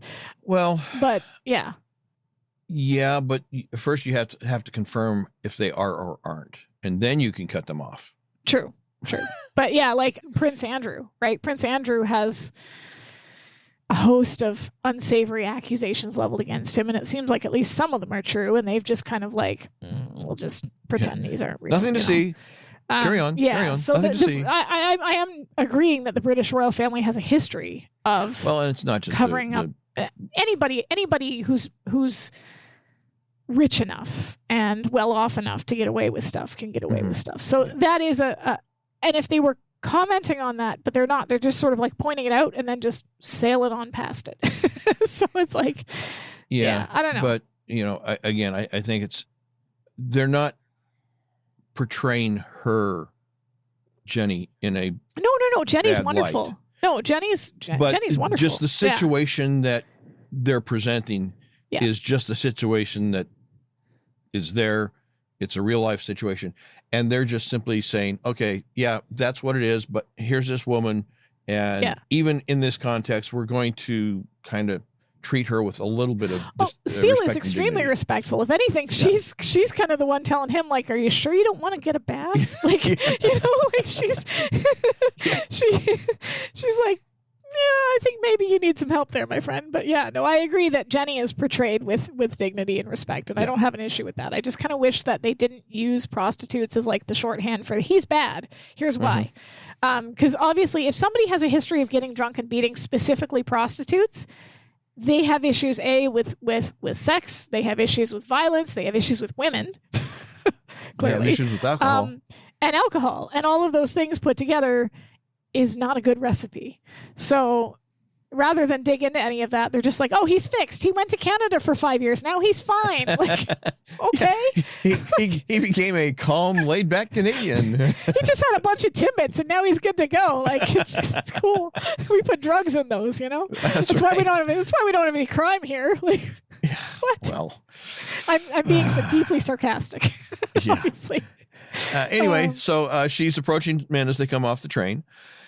And after several unsuccessful approaches, we see Steele, or hear actually Steele call her name, but apparently that's not her style. So she looks off in his direction, telling him to bugger off. No. Well, she took one look at him and he must really smell. Okay. Cause like, look at him. He is a gorgeous man. Even when he's like grimy and gross, he's still gorgeous. So he must smell real bad. He must smell like Mildred after her carp issue situation. Steele is close enough that he grabs her arm and tells her that he only wants a few minutes with her. And she doesn't seem to have a problem with the duration of the proposition, only the source, saying that he's got some nerve thinking she'd be available for the likes of him. After all, she's got standards. Yeah, ouch. Like I said, he must really smell. Steele slips in what seems to be a cheap shot that she misses, saying that he's sure that her standards are incredibly high. But all he wants to do is talk to her, and he'll even pay for the privilege. He reaches into his pocket, pulls out a fold of bills, and peels off a 10.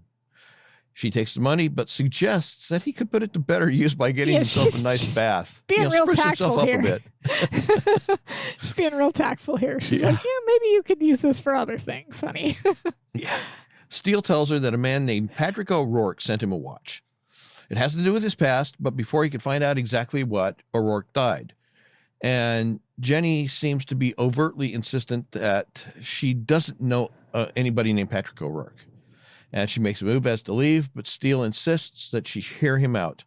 He says that he traced O'Rourke back to London, where he used to work at a Whitecap pub as a barman, or at a Whitechapel pub as a barman. Also, there was another fellow about 4 or 5 years previous who had been hanging around the pub where he worked, and O'Rourke used to look out for him to keep him away from the coppers, that sort of thing, because this fellow had a kind of nasty habit of getting drunk and beating up girls like her. Well, Jenny's heard enough. Like a habit. That's not a habit. You know what's a bad habit? Biting your nails. That's a bad habit. Getting drunk and beating up prostitutes. That's not a habit. Just saying. It's a hard habit to break. Oh.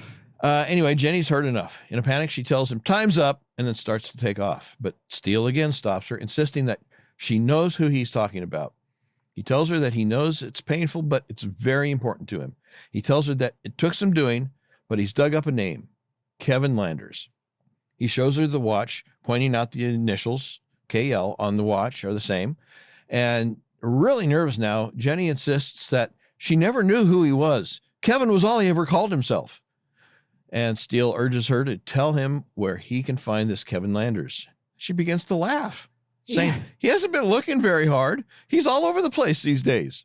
She grabs his arm, leads into a newsstand, and points at a photo on the front page of the London Standard. It's the issue with the 3-0 headline, which is hanging from a clip on the post. There, she says, there's your Kevin Landers. And Steele pulls off the paper and reads the headline beside the photo. Earl of Claridge announces nuptials. Steele is stunned. He raises his head from the paper, looking around as he's changing his focus from the photo to his surroundings, as if that's going to help him comprehend the situation, the revelation, and what it means. And as he's looking around, he spots the inspector and the man in the bowler and several police officers at one end of the platform walking his direction. So just before you get there, I thought I was curious because obviously these titles, they have various different backgrounds and histories and things like that. Duke of this, Earl of that. Duke of Earl. Sorry. But for example, the Prince of Wales is the title of, right. Like they seem to have these various different titles that they get. So I was curious to see if there really was an Earl of Claridge. And I assumed there wasn't, because if there was, you would be risking some fallout here by implying that the Earl of Claridge has some habits. So as I assumed, I was correct. There is no Earl of Claridge. The title Duke of Clarence has been created multiple times, most notably for Prince William Henry, who later became King William IV. He was also created Earl of Munster and the Peerage of Ireland at the same time. There's no record of an Earl of Claridge title, nor is there a historical or contemporary peerage title associated with the name Claridge. The famous Claridge's Hotel in London is named after the original owner, John Mackey, but not after a peerage title. So there is no Earl of Claridge, but if you were to assume that it was taken from anything, the closest thing you could assume it was taken from is maybe the Duke of Clarence. Wasn't he an angel in that movie, It's a Wonderful Life? Possibly. Clarence? Yeah. But the titles have traditionally been awarded to junior members of the English and British royal family and are now all extinct. So it's kind of a title that has petered out. Anyway, I just thought that was interesting. Okay. Anyway, yes, the inspector and the man in the bowler and cops from one direction. So Steele turns the other direction, sees more officers that are also coming at his direction. So he, as casually as possible, begins to move, thanking Jenny for her help and telling her to take care of herself. He begins to walk toward the inspector and the entourage. And as he gets near, he raises his hands partway in a gesture of openness and submission. Yeah, sure. But then he grabs an awning off of a nearby flower cart, pulls the cart over into the space between himself and the inspector, turns around, grabs a bag of something from a stack of bags conveniently there, swings it at the officers who are approaching from the other direction, knocking over one.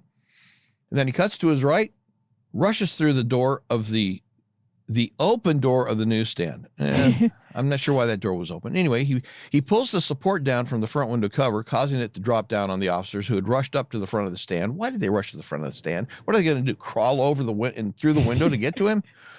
Dummies. Steele then dives out the opposite end of the stand and onto another pile of bags of something, climbs over and off, and then takes off running. They almost looked like sandbags, which they is weird because, like, why would you have sandbags? It's not World War II. You're not.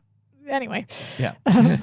And several of the officers have recovered from their misadventures and began pursuing.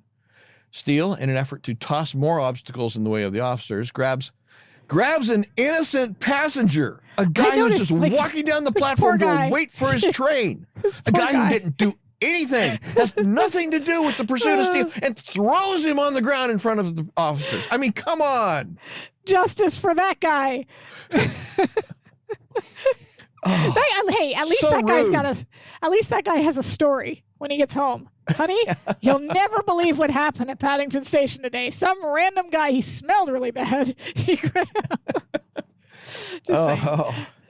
So rude. So rude. Yeah, it is not very nice. I agree. Steele then begins running alongside of the train, matching its speed, then jumps on the train, grabbing a door handle and planting his feet on some sort of running board that's on the side. He works the door open, climbs inside, closing the door behind him, then leans out and gives a chef kiss to the officers that he left back on the platform. Seems a bit unsafe to me for the doors to be able to be opened while the train's in motion. I mean, that's just me. Yeah, no, I don't disagree with you, but I always get a kick out of like the way that they say stuff on the trains in Britain, because like this train will terminate at this station. You're like, in a what? What? Like, mind the gap. Anyway. Yes, somebody confirms that Clarence is the angel in It's a Wonderful Life. So yes, yeah. I am vindicated. Yay! Oh, you're right about one thing. Oh, now that was just cruel. Anyway, back at the apartment building, I guess it's the original apartment where the landlady was. We see Mildred trying to use a credit card to force her way into one of the units. And my question is, okay, if this is the same apartment building, how did they know that apartment that they were in originally wasn't Steele? I mean, I presume that was the landlady's apartment. So how did they know which one was Steele's? Or are they just going to break into every apartment until they find the right one? There's a lot of questions with this. I wonder the same thing, because obviously we learn later on that Laura didn't even know where she went. So Mildred's doing this on her own. Mm-hmm. And also, why haven't they taught Mildred how to properly pick a lock?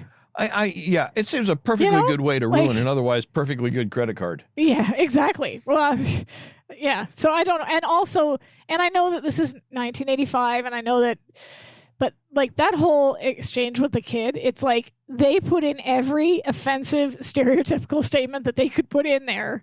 The wampum, my kind of savage, the firewater, like they couldn't have picked more if they tried. It was just like, and again, 1985, it wouldn't get written that way today, obviously, but it was just like, wow, I don't know, it was like they were throwing a dart and trying to hit all the, the things that they think. In fairness, the kid was playing presumably playing Cowboys and Indians. He had on the headband with the feathers sticking up, had the face paint on, and Mildred, being the grandmotherly type, would tend to get into the role play with the kid and talk that way to the kid. I'm not ragging on Mildred. Like, this was something that would not have been flagged. That entire scene would have been done differently, yeah. I'm just saying, like, it's just one of those, like, reminders that this is the 80s. Yeah. I've got another question about this, and I'll get to it here in a minute. Oh, and there's a comment here that also says Mildred's action start of the arc of her learning more about the business of... Yeah, like, this is a really... This is a good episode for Mildred entirely, because she shows some real... Aside from the credit card problem, she shows a lot of initiative in finding out this information, confronting Laura with it, knowing something's not right. Like, she's here on her own. She didn't tell Laura where she was going.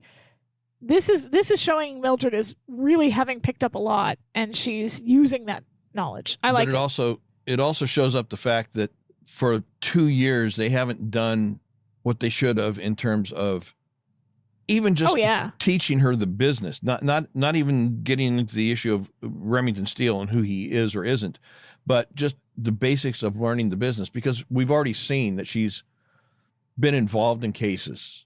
Yeah. So if you're got, and it's not like the one with the dog where she took it on her own. She's been brought into cases by Laura and by Steele. So if you're going to do that, you better give them the tools to know what they're doing in situations. But anyway. True. Yes, after Mildred has destroyed her credit card, she hears a young lad giving a stereotypical American Indian war whoop as he comes running down the stairs, complete, as I said, with feathered headband and face paint. And as you said, Mildred stops the lad, asks him if he wants to make some wampum. She just rented this little teepee, only she lost her key. And does he think he can open the door for 5 buffalo head nickels? Where did Mildred get 5 buffalo head nickels? I don't think she actually has 5. Like, I think that was just part of the role play. Okay. Yeah. Because I was going to say, with the last ones having been minted in the late 1930s, they are not commonly available and are worth more than their face value. Values can go as high as $350,000 for an uncirculated example of the rarest versions, with even the poorest examples being worth 15 cents. They're in England. The kid would have no use for them anyway, right? Like in terms of like his view of things, he would want. Well, yeah, except, a cool collector. Oh, look what I got from an American lady, an American buffalo head nickel. Yeah, no, I think she was just being, I think that was part of the role play. All right. I didn't go that far. Anyway, all right. The lad gives out with an ugh, and with Mildred telling him that he's her kind of savage. Yeah. Obviously, she reads Charlotte Knight and not some of the historical romances. Anyway, I don't know where that came from. The lad steps to the door, hits his fist against it, and the door pops open. This is funny. This is funny that the kid's just like, yeah, I can get you in. Well, that's like a story I heard about some guy. I don't remember the details. It was something like some issue with a naval ship, and they bring a guy in after they've spent weeks and weeks trying to solve the problem. He's there for 5 minutes, and he does some little thing and solves the problem, and then sends them a bill for hundreds of thousands of dollars. And they ask him, well, you were only there for 5 minutes. What, that can't be worth $100,000. And he says, no, the 5 minutes is only $25. The $100,000 is for all my years of experience, so that I knew what to do in those 5 minutes. Yeah, exactly. So Mildred gasps and is presumably disgusted that she just ruined a perfectly good credit card trying to force the lock of the door open. Right. Especially if she had just bumped into the door, her problem would have been solved.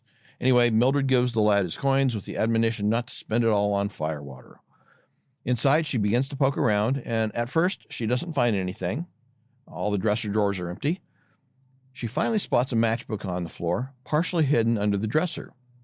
She picks it up and reads, Prospect of Whitby Ale House. She places the matchbook in her purse, then continues her search over at the bed. She pulls out a suitcase, begins prowling through its contents. It's full of clothes, but she digs to the bottom and finds a stack of passports.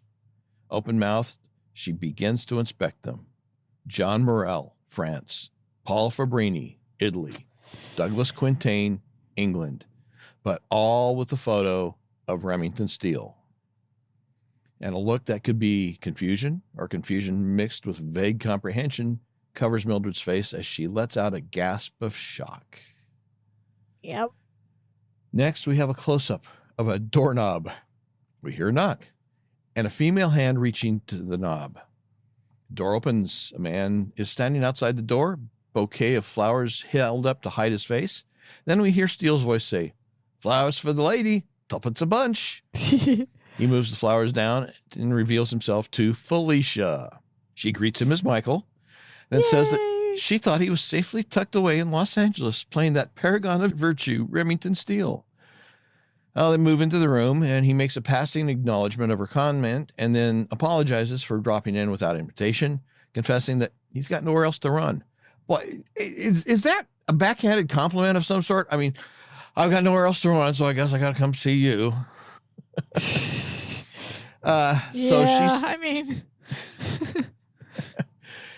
she sits on the coffee table. Well, I mean, at least she's not sitting on the floor, but I didn't know that coffee tables were considered to be a replacement for chairs. Anyway, she tells Steele that he looks like hell. And he says, well, thank you. Heavily tinged with snark. He clarifies then that he's been reduced to sleeping in doorways like when he first hit London. Yeah. And he tells her that all his old mates practically run the other way whenever they see him. Oh, and on top of that, Scotland Yard is after him. And Felicia, with a tinge of dismissiveness and insincerity, says, it sounds as if he's been a naughty boy.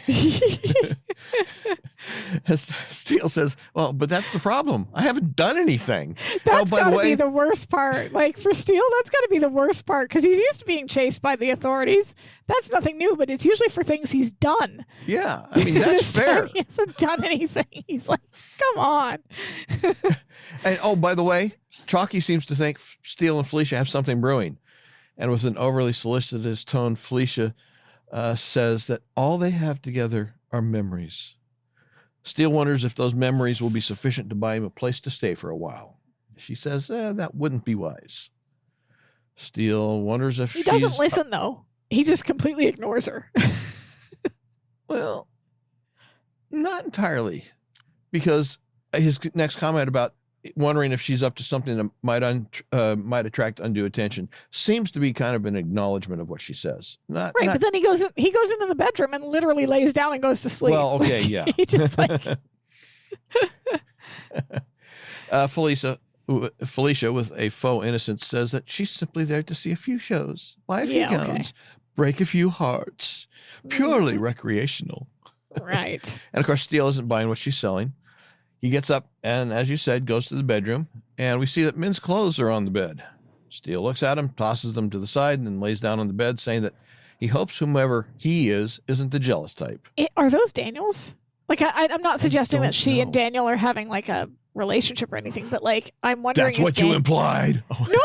I'm just wondering if Daniel is staying there too, or if that's actually maybe Daniel's flat, and that she's just there. I don't know. Like, I'm just wondering it's interesting that they'd have men's clothes there, because they don't appear to have any other connection in the episode for anything. He just kind of shoves them to the side and says, hope he's not the jealous type. And then we never see who those clothes belong to. So I wonder if Daniel is, or if they're just like, I don't know. I just wondered if that was his stuff. Maybe they're from whoever's buying her apartment for her this week. Well, that's true. Could be, or maybe it's not even her apartment. Well, it could be too. It could be on that list, that they have of like apartments that are owned by people who have gone on vacation, and then Yeah. Isn't there an app for that? Anyway. Yeah, we decided there has to be an app for that. Sitting on the edge of the bed, Felicia tells Steele that, well, you know how it is. I can't spend the rest of my life pining for you. Besides, unrequited lust can be so tedious and very lonely.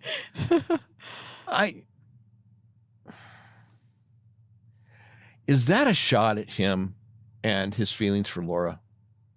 No, I don't think so. I think she's just being snarky and sarcastic because she's not used to him. Like, the last time they met, he turned her down, and I don't think she's used to being turned down, so I think she's still a little bitter about it. And I understand that on the surface, that's what she's referring to, but I don't know. For some reason, I had the feeling when I was rewatching this and that line came across that she was taking a shot at him and his feelings toward Laura.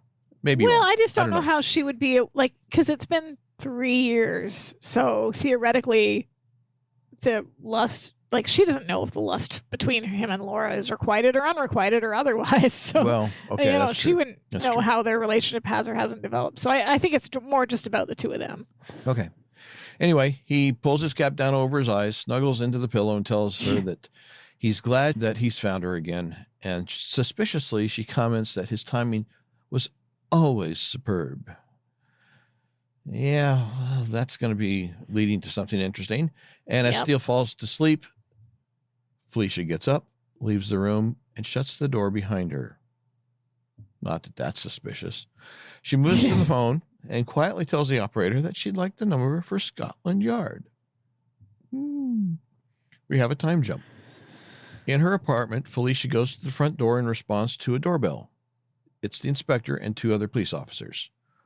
When they ask where he is, she directs them to the bedroom. The inspector tells her to go get him into the living room. Why not just go there yourself? Go to the bedroom, open the door, walk in, say, "Hey, buddy, you're busted." I wondered that too. I wondered why she had to be the one to like lure him out. Yeah. So anyway, the inspector and the officers follow her to the bedroom door. She knocks and calls out to Steele, asking if he's awake, telling him that she's got a breakfast for him. Everything he likes, bacon and eggs, that special jam from Harrods. She pauses and Inspector Lombard scowls. She urges him to come and get it before it gets cold.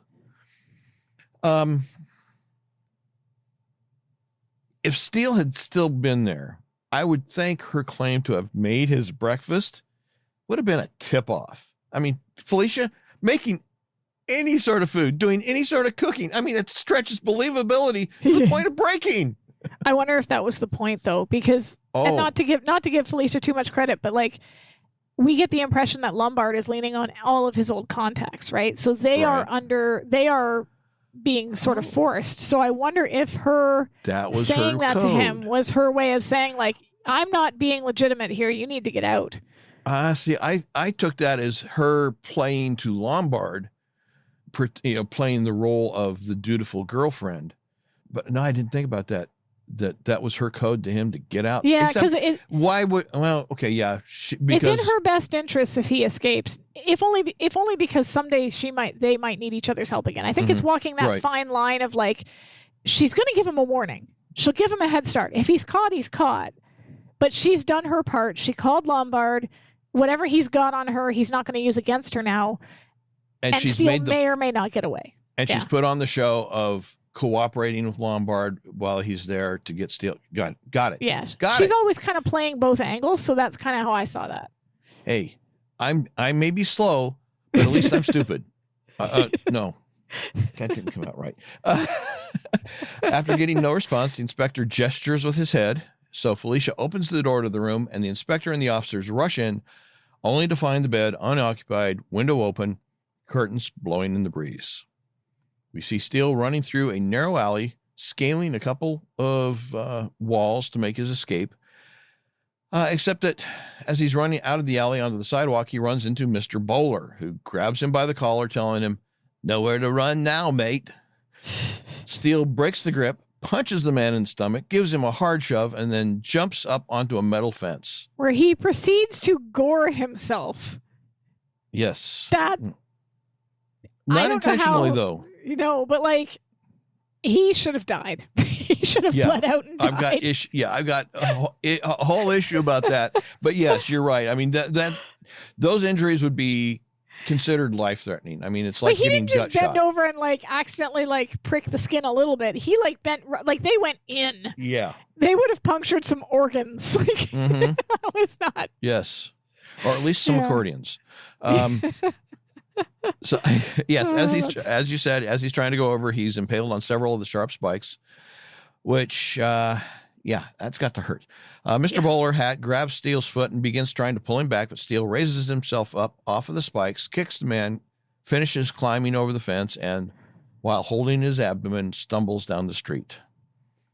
At the London Hampton, Laura is pacing in her hotel room when Mildred comes in. Laura's not happy. She demands to know where Mildred has been because she's been stuck in the room all afternoon waiting for her. Mildred says that when Laura didn't come back from Scotland Yard, she got antsy.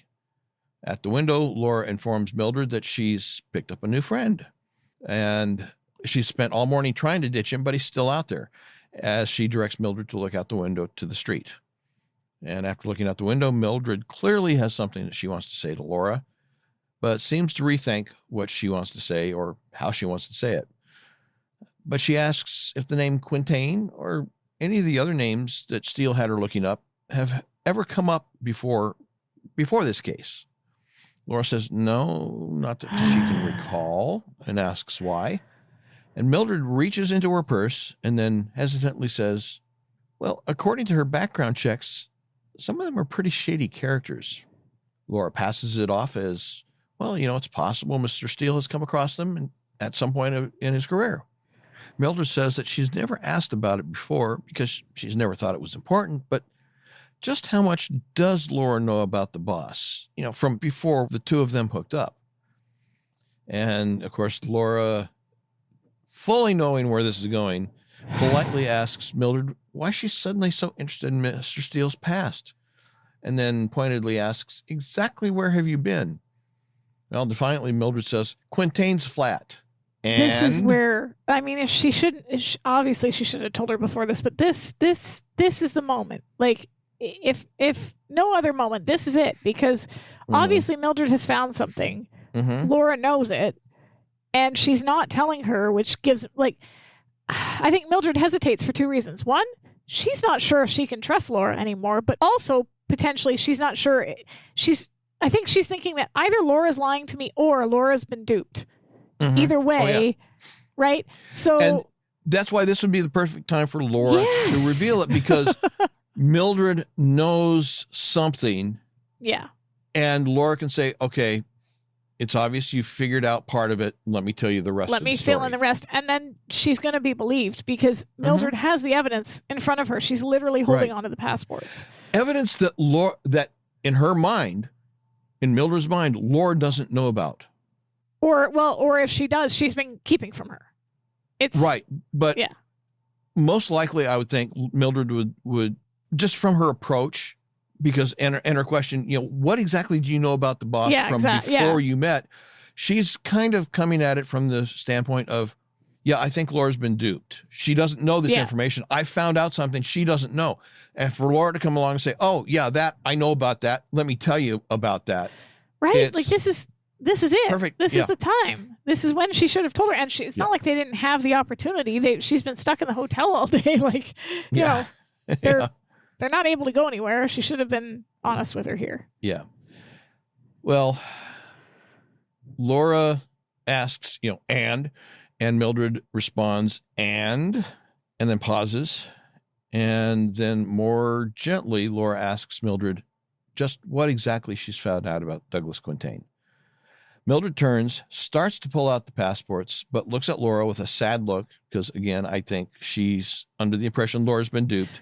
Yeah, no, I agree with you. And then slips them back into her purse, pulls out the matchbook, and disgustedly tells Laura that she can probably find him at this joint, and hands the matchbook to her. Mildred should have probably also jumped in on it at this point. It's really not. I can understand her hesitancy, but this might be important information to the case. Yeah. She should probably bit the bullet and told Laura, I found some passports. And if she'd even just said just something like that, just that little bit, it would have been the opening Laura needed. Yeah. Again, another opening that Laura could have used. Anyway, we jump to a nurse leaving a hospital, walking through a deserted hallway toward an elevator. We hear the pong of an elevator alert, and the nurse calls out, going down? And we see a hand come out from inside the elevator car and grab the door and hold it open. The nurse enters, and we see that the hand belongs to a figure, completely covered in medical scrubs, including hair and a surgical mask. I like the way they keep focusing on his eyes. Yes. I think that this is really well done because it really sort of hammers home how cold-blooded this person is, right? And obviously it's meant to imply that this is the Earl of Claridge that's doing this, but we find out later it's not. Especially when we get a shot of the Earl of Claridge's eyes in close-up, yes. Yeah, and this guy is just pure evil. Like he's... Yeah. Yes. Eyes are the window to the soul, and there is nothing behind those eyes. No, like he's blank, and like, it's just really, it's chilling. Whenever you see that close up, it's very chilling. Mm-hmm. Well, the nurse presses the button for the first floor. She takes out her compact and begins to powder her face, then turns to the figure and says, "Am I glad that shift is over? You're lucky, doctor. You get them when they're unconscious. Can't complain. If it's not the food or a draft, it's what's on the telly." And we see the face of the clothed figure, and we can see, of course, that it's a man. And we see him pull out a scalpel and give the woman a hard stare. At this point, she should be freaking out. That's not right. You don't see, they don't wander around with their scalpels just like really. And they don't wander around with their surgical masks on either. I mean, they might if they've just come out of surgery, but I don't think you'd see them on an elevator. Yeah, but they're going to pull. Yeah, as soon as they get out, they're going to pull it down so they can breathe. So, yeah. So, this nurse, apparently totally oblivious and not considering a doctor pulling a scalpel from his pocket in an elevator strange, smiles and says, well, this is where I leave you. Yeah. And next we see that Steele is in a dark alley leaning against a stone wall. His blood-covered hand is holding a cloth to his abdomen, attempting to stem the bleeding from his injuries. So, I have to think that even if he hadn't stabbed himself too deeply, just the fact that he is so filthy and that he's on the streets, that's an infection risk waiting to happen right there. Yeah, although as long as the blood is flowing, I would think the infection risk is reduced because the blood is carrying the contaminants away from the skin. But yeah, as soon as he stems it.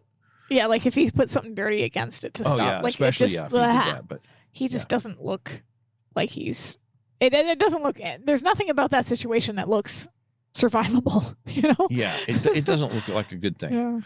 Yeah. His mind wanders, perhaps hallucinating, hearing a distorted version of the music from the pocket watch, and hearing Laura's voice say to him, "To SJ from KL, the inscription on the watch. One of these must be your father." His uncertain response, "Perhaps." Laura's indignant, "Perhaps? You can't have forgotten your own father."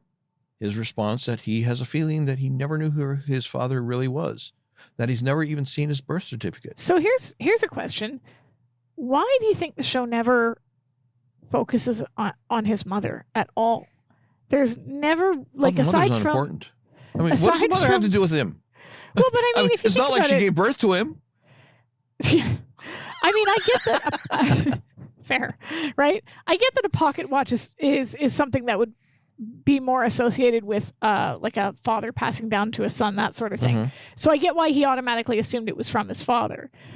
But there's not any mention of him wondering who his mother was. If he's never seen his birth certificate, he doesn't know his name. And it's implied later on that he's just been passed around. You'd think that he'd be equally curious as to the person who literally birthed him as he is about, maybe it's just that this is the first clue he's had to any of his parents at all that's causing him to focus on that. But the show never even asks that question. Even when Daniel reveals it, he sort of not even in passing, offhandedly comments on how he came about. But Steele has never wondered, which is, I think, kind of odd. Yeah. The only explanation I had come up with was the one you said before I had a chance to jump in and interrupt you, was that the watch is the first clue he has to anybody. Yeah. So, if he can use the watch to find out who his father is, since that's the only clue he's got, the only direction he's got to go right now, then maybe that would eventually lead to his mother. But yeah, I mean, you'd think that in conversation at some point it would have come up.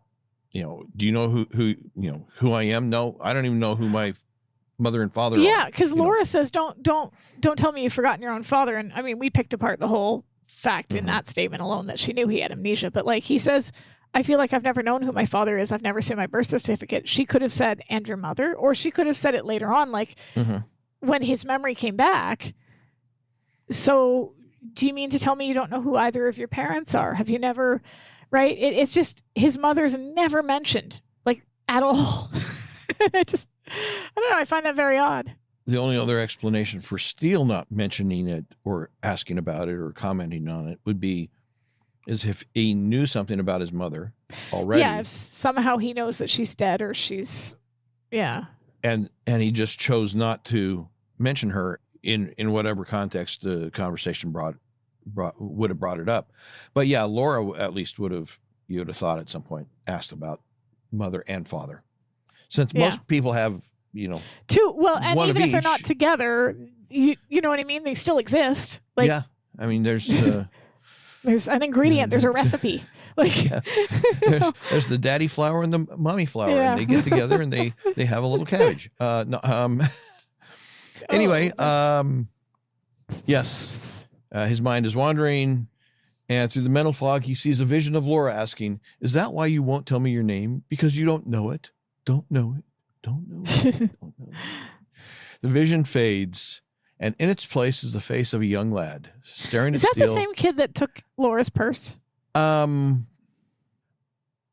think so, but I'm not positive. Because, like, every child they've shown in this episode, and there's been 3, has been a redhead. And that's a lot of gingers. That's like a plethora of gingers in this episode. So I got to think that's not. It's not. I just okay. So they just really like their gingers. Okay. Yeah. Yeah. I can't say I am all that fond of redheaded men, but certainly on the female side, there's a lot to be said for him. My husband's a ginger, so I'm fond. But it just seems odd that all of the 3 child actors they hired had a similar look to them, right? To the point where I'm like, is that the same one? Let's see. Yes, young lad staring at Steele, with a somewhat shocked look on his face. Steele smiles the smile of a man in the giddiness of shock, perhaps reaching out to the fading image of Laura, and with the bloody cloth still clutched in his hand. What? It's creepy. Him grinning and like reaching out with his bloodied hand. Like I realize why. He's like you said, he's probably still seeing Laura's face, but like, yee, that did not look like he's like, yee. Yeah, so he reaches out, leans forward in the direction of the boy, who then turns and runs off, apparently in fear.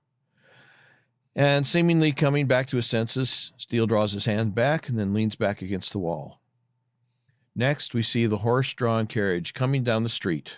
It's dark, it's shrouded in the fog, and a paralleling figure is walking down the sidewalk.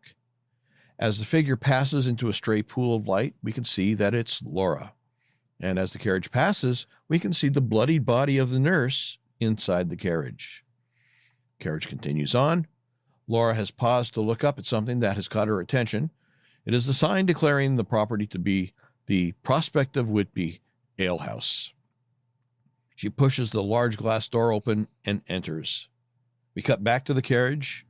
It's come to a stop on a deserted street, and the cloaked driver gets down, opens the door, and pulls the dead nurse out. As he lifts the body of the dead nurse over his shoulder and begins carrying her off, a gold lighter falls to the ground.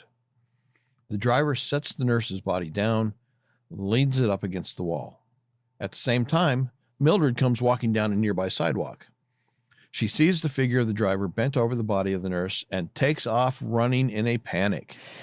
Yep. But the driver has seen her and chases her down. He grabs her by the hair from behind, throws her up against the wall, grabs her, hits her, and then begins to choke her.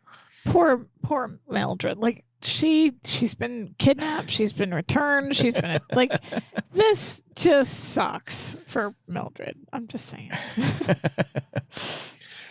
A man walking down nearby sees the scene before him and yells at the driver to stop. Turns out he's a police officer in street clothes. The driver runs off, and the officer runs to Mildred and begins to help her up. As he does, he spots a pile of passports on the ground and picks them up. We then cut to the young boy that Steele saw earlier, and he comes running up to the wall where Steele has been laying. Chalky is with him, except Steele isn't there. But Chalky spots something and leans over to inspect it. It's blood. Suddenly, Steele grabs Chalky from behind, arm around the man's neck. He accuses Chalky of sicking the cops on him. But Chalky is hurt by the accusation, telling Steele, "If I didn't love you like me own, I'd be cut to the quick." But the pain and injury is too much. Steele cannot maintain his hold over Chalky, and he collapses. Chalky bends down to check out Steele's injury. At the same time, the sounds of police sirens can be heard in the distance. Beep-boo, beep-boo, beep-boo. I'm sorry, I don't know why. Chalky tells... It's terrible. You'd think I'd be doing stuff like this in the last episode when I had to get through it with a couple bottles of ale.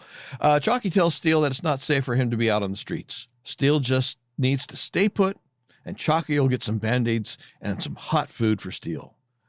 But of course, Steele doesn't have to be told to stay put. He collapses because he can't remain even sitting up. Yeah.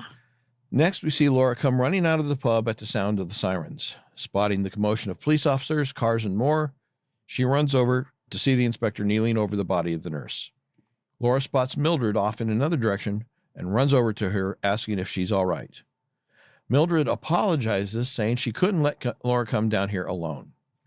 The inspector directs an officer to take Mildred to the hospital and coldly tells Laura that he's sure that she will want to accompany Mildred since Laura's blatant disregard of his instructions resulted in the attack. Way to blame the victim there, Lombard. Like, I mean, I realize that Laura wasn't the victim, but he's basically saying, if you come down here and you get attacked, it's your own fault? What? Well, okay. Like, not only that, but this has... No, that's not how that happened. Laura... She didn't get attacked because she was down there. She got attacked because she saw a crime in progress. Yeah, well, that too. Like, and it wasn't. Yeah, like it was that could have happened anywhere. Yeah. Oh yeah, for sure. Like Lombard is kind of crap at his job. You know. Well, he's kind of crap as a human being too. He's got crap priorities also, right? Because again, still more concerned with covering up the stuff about the Earl of Claridge than he is about finding the actual murderer. A murder has been committed, and he's still worried about. Two of them. The four now. Four. Yeah, because they're like, come on, buddy. Like, how about priorities here? That did, you know. Rippers put another one between the goals. And sure enough, like, you would think that, because he suspects the Earl of Claridge might be up to his own, well, he says, could be an innocent man. So they don't know, right? But I think it's obvious the Earl isn't doing this simply because of the victims that are being targeted. The Earl, first of all, never killed anybody. Not that that's an excuse for what he did. He's still a crappy human. But also, this person is not targeting prostitutes only. Right? He killed a charwoman. He's killed a nurse. Like, his victims have been varied classes of society at this point. So, of course, he is ignoring the possibility of escalation. True. And I mean, you're right. But I mean, if it was escalated, he would probably still be targeting prostitutes. Because if that was like, serial killers tend to have, like, they don't tend to branch out like that. Right. So I don't know. Again, it's one of those things where there's enough differences in this case that I don't even. At least raise some questions. Yeah. Yeah. So anyway, as the inspector is walking away and Laura is accompanying Mildred in the same general direction, the inspector spots the lighter which the cloaked driver dropped. I've never been quite sure if this was unintentional or intentional that he dropped the lighter. I think it was a mistake. I think it was an accident that he dropped it. Yeah. I don't think it was intentional because it's kind of a red herring because later on when the Earl goes to light his cigar, he doesn't have his. And Galt does, but I have a feeling that Galt took the Earl's because his was missing and he needed to have one so that he wasn't a suspect. And that's why he says missing your lighter again. It's just not really clear because I could also see it as being intentional or to throw him off. Yeah, it could be either. But then if he gave it to a bunch of people, like, it's, you know what I mean? It's not that much of a pointed smoking gun, so to speak. No, but it's sowing confusion. Yeah. As Tony Curtis said in Operation Petticoat, in confusion, there is profit. So the inspector picks up the cigarette case or lighter barehanded. Okay. So, right?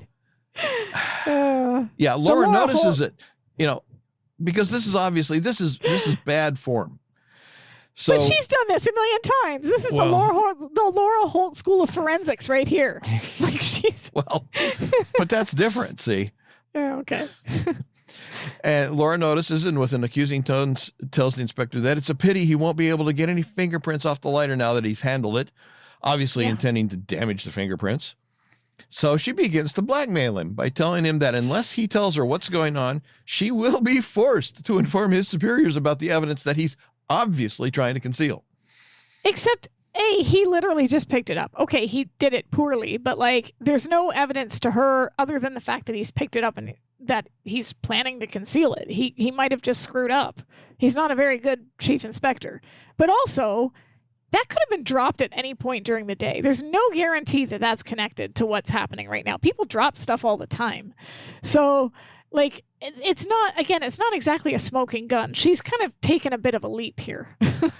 No, but it's a leap that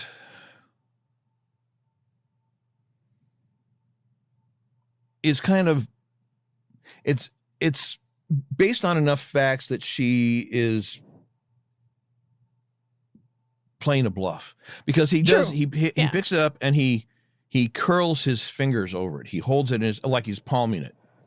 And she sees that motion. So she's gambling that he is trying to hide it or conceal it or manipulate the evidence. And if she's wrong, well, then he just simply has a justification, and he tells her, well, this is not what it seems, and this is the explanation, and we go on from there. But yeah, she's just gambling that he really is trying to do something. And so by calling him out on it, even though it's a bluff, he'll think that she knows more than he does. And I'm just not sure I'd want to be blackmailing law enforcement officials in a foreign country. It's not blackmail. Yeah, it is blackmail, but you don't call it that. You call it creative negotiations. Yeah, okay. To be fair, it's a business proposition. The last inspector that they worked with in a foreign country turned out to be the bad guy. So yeah, and maybe she's thinking of back in Cannes. Yeah. Well, we jump to the inspector's office. Laura is holding the lighter in her hand and a book entitled "Their Noble Lordships, the Hereditary Peerage Today." And she reads, "The family crest of the Earl of Claridge, 10th in line to the throne of England." I kind of wonder who he is, because I know an embarrassing amount about the royal family, not because I necessarily even want to, but a combination of my history degree plus just being in Canada, right? So at this point, you would have had, this is pre-Diana's death, but Diana was in the picture. They're married at this point, so you've got you've got the Queen, she's got a sister, then you've got her 3 sons. And then Diana, I don't know if William had been born at this point. I think he might have been. That's a lot of people already. He's got to be really close, as a relation, in order to be 10th in line for the throne. Because, anyway. Well, but sometimes it's not a direct and obvious connection. My little sister, she worked for Disney she works for Disney again. But for many years, she was in charge of procurement for the amusements division and then for the entertainment division. So she handled all the stuff that was coming into the parks all around the world, and then ABC, ESPN, and all that other stuff. And at one point, I had figured out that, or I think she and I maybe had joked about it, how if 26 of the right people died in a plane crash, she would be running Disney. Yeah. But fair. Yeah. So fair. And her job, I mean, there was no way you could draw a line to her position from the leadership position. But it's sometimes the path from one point to the other point is crooked and obscure, but it's there. Anyway, so yes, as Laura finishes reading about the family crest, 10th in line to the throne of England, she closes the book, looks at the inspector, and adds, "and possible mass murderer." The inspector states that there is no proof that the Earl is responsible for those killings. Laura holds up the lighter and says, "Isn't there?" Come on, Laura, you're better than this, right? This is circumstantial at best. It was found near the murder site, but first of all, she wasn't killed there. Mm-hmm. And secondly, that could, as I said before, that could have been dropped at any point in the day. Yeah. And as the inspector points out, those are given out to various people. So, which she didn't know that, but right. Yeah. But the chances of one of those people being in that area of town, especially at night, is probably pretty slim. True. So, but I mean, just being there doesn't it's not a smoking gun. It's not. No. Yeah. No. Maybe a flaming arrow, but not a smoking gun. Anyway, as you say, the inspector informs her that those are gifts that the Earl bestows upon a great many people, and that any one of them could have dropped it. Laura says that's his problem. Hers is trying to understand why he had her purse snatched and why he's had her followed and why he's watching Douglas Quintaine's flat. And he challenges her, saying that he's prepared to be candid with her, so why won't she extend him the same courtesy? She scowls, then hands the lighter over to the inspector, who continues to tell her that they both know who Douglas Quintaine really is. Well, Laura tries to play dumb, but the inspector, not a total moron, isn't buying it. He tells her that soon after the first murder, Quintaine started making inquiries about Kevin Landers. The inspector did some checking and soon discovered, much to his dismay, that Douglas Quintaine was actually Remington Steele, and he has to wonder why her chief is pursuing this case so relentlessly. Laura tacitly confirms the inspector's information by assuring him that she is back at the starting line on this case and doesn't understand what the connection is between the Earl and Kevin Landers and why that is so disturbing. The inspector explains that Kevin Landers is the name that the Earl used on his forays into Whitechapel 5 years previously. He was given to drunken rampages, gleefully beating up prostitutes. And it was all dealt with very discreetly, of course, with the Earl being shipped off to Canada, where his family has extensive holdings. Yeah, now we know what kind of people Canadians mingle with. But I mean, just the fact that he describes him as gleefully. It's yes. You know, like he puts that in there, and then that he never saw jail time. There was no just go away, don't bother us whatsoever. It was just let's ship him off to Canada, and then we'll just pretend it didn't happen because royalty. Like it just and I get it. I get that they're making a commentary on how the wealthy and the rich, regardless of whether or not they're royalty, rarely ever get, face consequences of their actions. They're often just, and this is something slap that, on the hand for the sort of thing that somebody else would be totally destroyed for. To hear the inspector using even those adjectives, like gleefully beating up prostitutes, like this is not a nice guy. This is a bad person who never saw any consequences, who's now just walking free.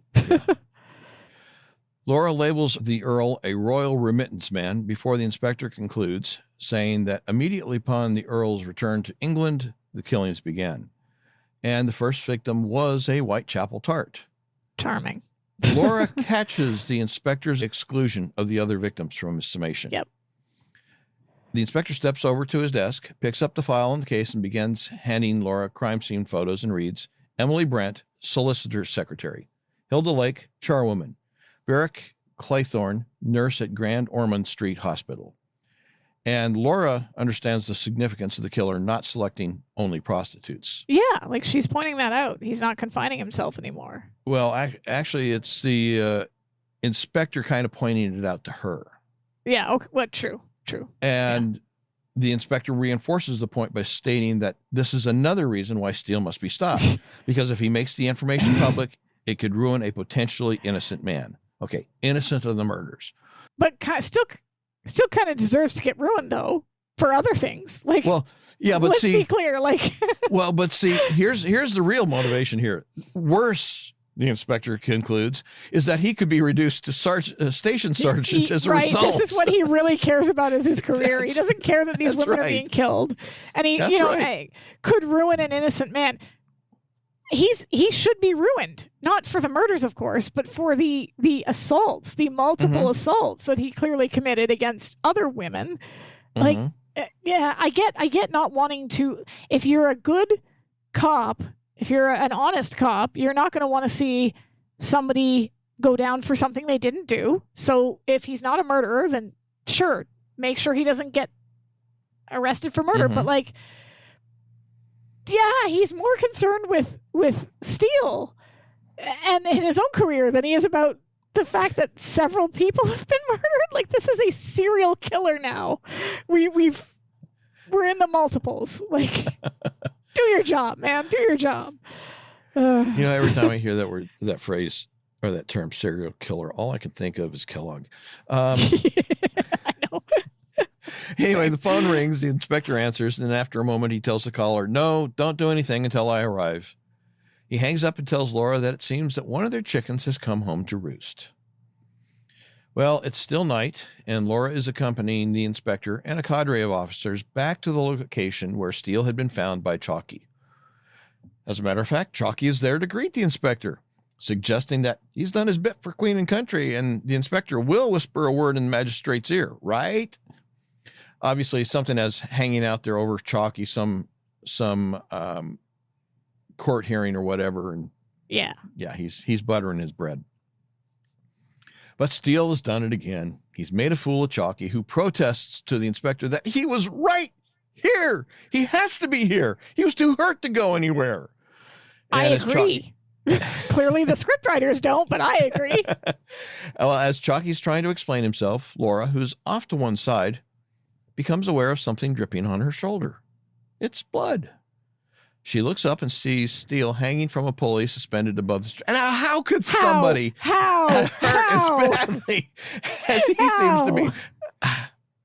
How in the monkey climbing hell did he get up there in that condition? Yeah. How?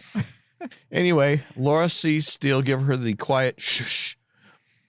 So she calls out to the inspector, pointing down the street to an opening in the wall, saying that she thought she saw something move right over there. And of course, the inspector and the officers and Chalky follow her lead, but she isn't leading. She lets them go.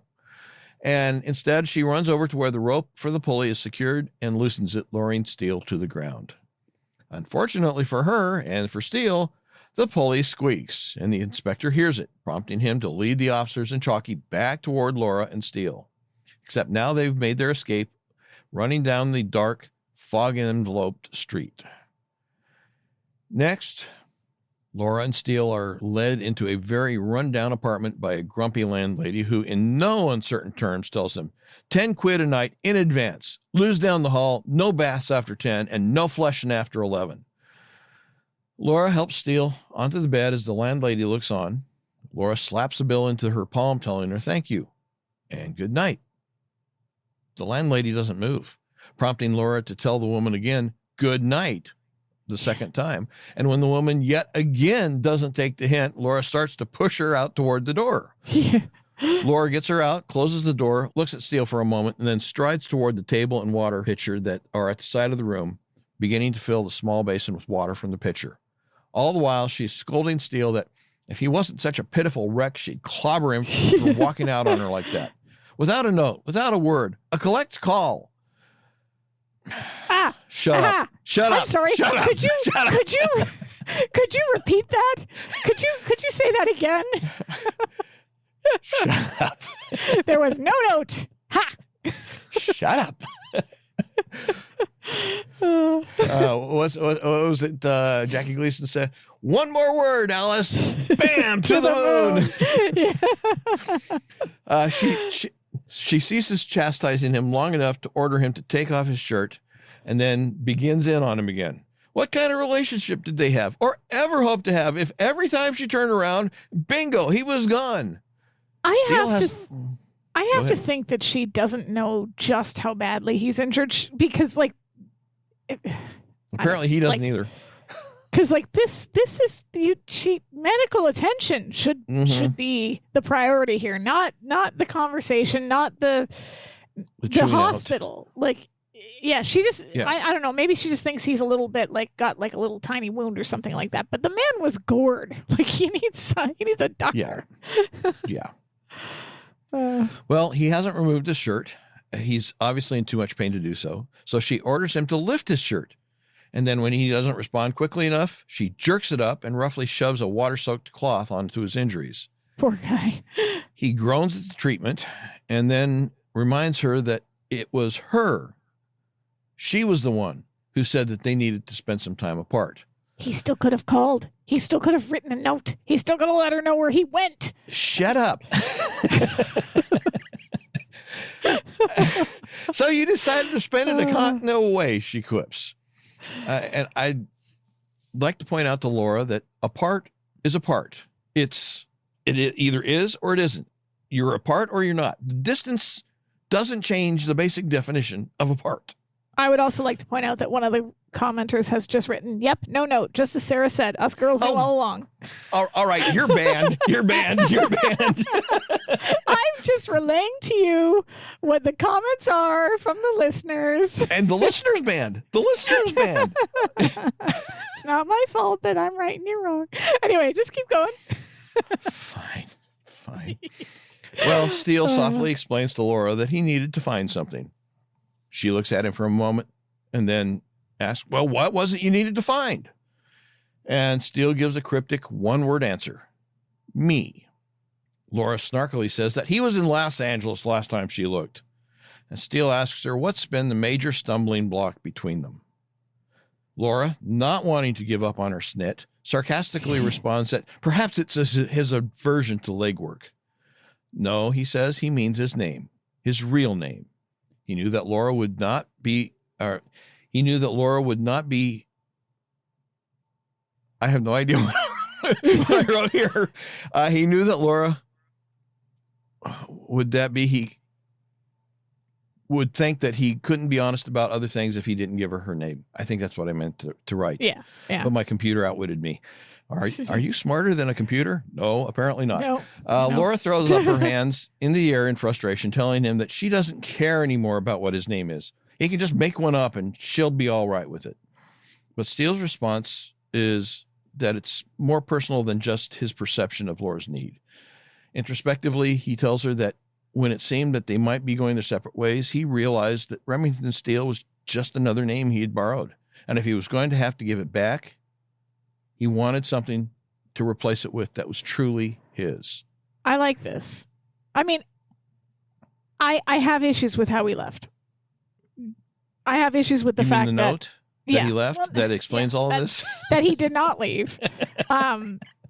Because that whole ending of Seal of Approval, where he gets her the license back and he leaves, it's understandable that he thought that like it was another breakup, right? And it was. Yeah.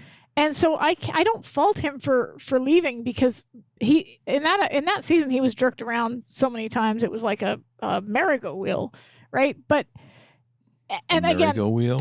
There's the thing that you go around on. Shut up. But the lack of note, like if he had written down in a note and said what he just said to her, right? Literally what he just said to her, that if this is it between us and this name is just another one that I've taken in a long line of fake names, I think now I'm ready to find out what my real name is. Like that. But why would he tell her that in a note? She's already kicked him out, basically. She doesn't, obviously she doesn't care enough about them to work on resolving the problems in their relationship. Her solution is just go away, leave me alone. Why would he tell her any of that? Well, I mean, it's you tell them something. Okay, right? fine. You don't just take off. Don't want me around. I'm out of here. Bye. Which is what he said, really, when he left. Like, let her know something at least. It was a jerk move not to write a note to because like he's. It may have been, but I mean, I think that he knew how that would hurt her. He knew. He had to know. And he did it anyway. And he didn't let her know. But it's human nature. Yes, it hurt her. Yes, it was a jerk move. Yes, it was probably deliberately intended to hurt her. But I mean, she just got done kicking him in the, it's with like her breaking go up away. with somebody via a text. If you've had 3 years of a relationship, whether it's on and off or not, you let them know something. You don't just disappear, because for all she would have known, maybe he was killed. Like they have a violent line of work. He should have let her know something. I'm alive. We're over. But from his perspective, okay, it's over. She doesn't care anymore. So why do I owe her anything? Because he loves her. It comes back to that. But obviously she doesn't love him. She does. She does, though. She does. She just kicked him in the gonads, metaphorically speaking. I mean, that's going to elicit a response. And the response is, you just hurt me.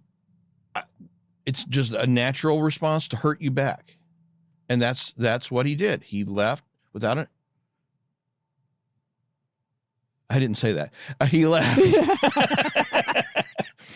and he hurt her in response. I mean, I'm not saying it's right. I'm just saying that that's what it was.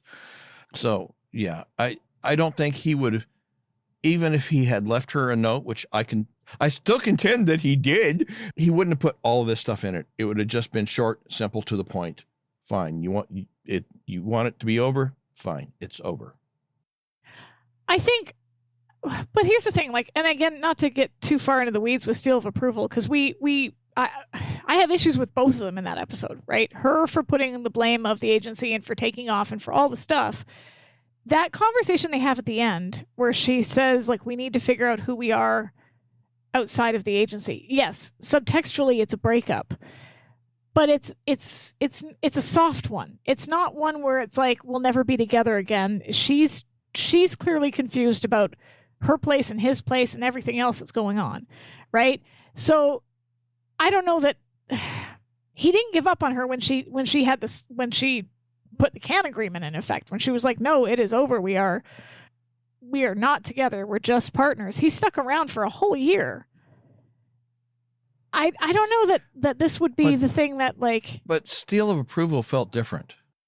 It did. And you could see it on his face. And so I think to her, it may have been a soft breakup. I don't think that's how he took it. No, I agree with you. I agree with you, because he wouldn't have left if he did. So in context of how he perceived it, I don't think he would have told her anything. If he had left her a note, it would have just said, okay, fine. You want to call it off? It's off. Bye. I'm out of here. I don't think he would have told her all this stuff about giving the name back. I don't know. I just think there's enough of him that knows. There's enough of her hurt that he knows about, that I think, as hurt or as angry as he may have been, he should have taken into consideration and at least said. But that's what people go for. When you're hurt, you aim for their weak spot in response. And that's her weak spot, is people walking out and leaving her without a note, without a phone call, without a message, nothing. That's her weak spot, and that's where he would hit, because that's how people respond. When you're hurt, you go for their weak spot. See, I don't think he did it intentionally to be cruel, which is why I think it's even worse. Like, I think he just left because it was the only thing he knew how to do. And I honestly think, because he says here that if he has to give this name back, he wants to know. This is probably the first time he's chased down this information, because it is so hurtful to him, right? So, like, I think none of this has anything to do with Laura. None of that has anything to do with Laura. Because he starts it off by saying to her that he was trying to find out his name because it mattered to her. So I think there's a part of him, not the largest part, but I think a part of him that was thinking that if he came back with a name, that things might be different between them, that he might have more to offer her. Or he might have something of a more understanding of himself, so that, because she did say, like, literally was when she worded the breakup, was that, who are we outside of this agency? He has no answer to that. He has a handful of names, none of them his, right? She has her background, she has her education, she has her family, she has presumably at least some acquaintances that she knows and whatnot. He's got nothing. So I think part of it, he has his entire life history. The only thing he doesn't have is a name, which in the big picture is really kind of meaningless, because the name doesn't change who you are. I mean, I can call myself Fred Jones, that doesn't change who I am. That doesn't change my background. That doesn't change anything except my name and how people address me.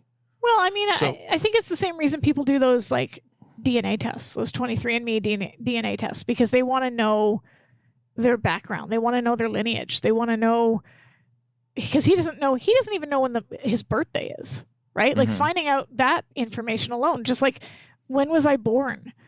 Are there any genetic illnesses in my family? Does he know his blood type? Probably not, right? Like, well, he's been in the hospital often enough. He should. That's true. They've probably taken enough of his blood, but, like, just stuff like that. Like, I don't even think he's looking for a family reunion, but it would be good to know, because he probably doesn't even know what his background is. He's Irish, sure, he was born in Ireland, but is that his background? Were his parents immigrants? He has no way of knowing any of that, right? So I think that just, especially when he's changing his name every time he takes on a new role, I think it shows that Remington Steele was not just another con, because if it was, he wouldn't have cared.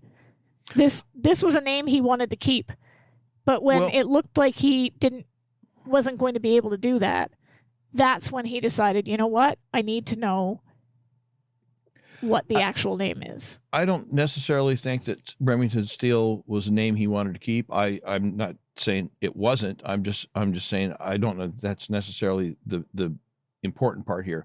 I think the important part is that he has changed over the time of being Remington Steele, that his entire life perspective has changed, and he is no longer the man he was. He's no longer, I mean, he's still historically, he's still a con man, but I think from what he's saying here is in the context of getting back to his roots, he's wanting to say, okay, if I'm not Remington Steele and if I'm not a con man, what am I? Yeah. And he perceives getting that name as being the first step toward identifying who he is, ignoring the fact that he's, still got all this personal history. He is still what he is, who he is. That doesn't change just because he changes his name or his occupation. We mentioned this before, though, that all of his contacts are people that he can only trust to a point, right? He doesn't have, aside from Laura and maybe Daniel, there's nobody in his life. How many people do you have in your life that you can trust beyond that point? Oh, tons. One? Tons. I've got Scott. That's one. I've got my mother. I've got my friends. Okay, obviously your family and my family are different. Well, but I mean, in more so, I've got quite a few friends that I've known since childhood that I would trust with my life. In fact, when we did our will, we chose a friend to be Kira's guardian should something happen to Scott and I. And she was somebody I've known since high school. So there I do have people, but he doesn't have anybody. He's got nobody. He's got Laura and he's got Daniel. And everybody else is somebody that he can trust to a point. But when push comes to shove, they're probably going to turn on him.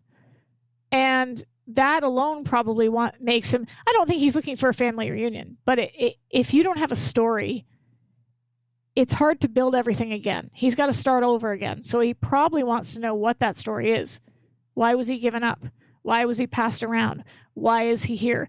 You're right. It doesn't change his history. His history is always going to be the same. But and none of that is actually even going to change who he is. No. It just gives him a emotional starting point. Not even a starting point. It's an emotional period at the end of a sentence, because he's saying he is perceiving that he can't proceed forward without knowing all these things, which is not true at all, but emotionally that's how he feels. And so emotionally he feels like he needs to get this information in order to be able to move forward, because he's just, I don't want to say he's obsessed about it, but it's obviously it's an emotional stumbling block. Yeah. That it doesn't need to be. But well, no, I mean, how we feel isn't always rational either, right? I think Laura's breakup really did a number on him, and I honestly think that even he hadn't subconsciously realized that he was planning to stay. And it wasn't until she came around with that second breakup, because if you look at Now You Steal It, Now You Don't, when he tells her he loves her, right? Even if, no, it's not really her, but he verbalizes it. It's clear that he is aware of his feelings for her. He's aware how deep they are. He doesn't realize she feels the same way, but she has said to him, she has given him indications of it. You're the part of myself I have to guard against. Well, that's not saying I love you. That's saying you're a problem. No, it is in a way, because she's someone who's always in control, and she's afraid because he's the person that causes her to lose those inhibitions. And that is her saying, you make me vulnerable. Vulnerability is what scares her. So yeah, but vulnerability doesn't necessarily come from love. She doesn't get vulnerable with anybody else, though. Like, Wilson never made her vulnerable. But again, it still doesn't mean it's love, because there's a lot of things that can make somebody vulnerable. And so to say, in essence, you make me vulnerable isn't necessarily saying I love you. It's you're bad for me. Could be one version. I think that's how she perceives it. But I think that she does love him. Like, I think she perceives it as being bad for her, because if she loses control, then she possibly risks losing her agency. She goes back to being the person that drove Wilson away, right? So she has to guard against that. But at the root of it, she feels as deeply for him as he does for her. It's just she's coming about it a different way, and both of them are not healthy. Let's be clear here. And neither one of them are communicating. Yeah. Properly. Well, they're communicating now. He's telling her now, I needed this for myself.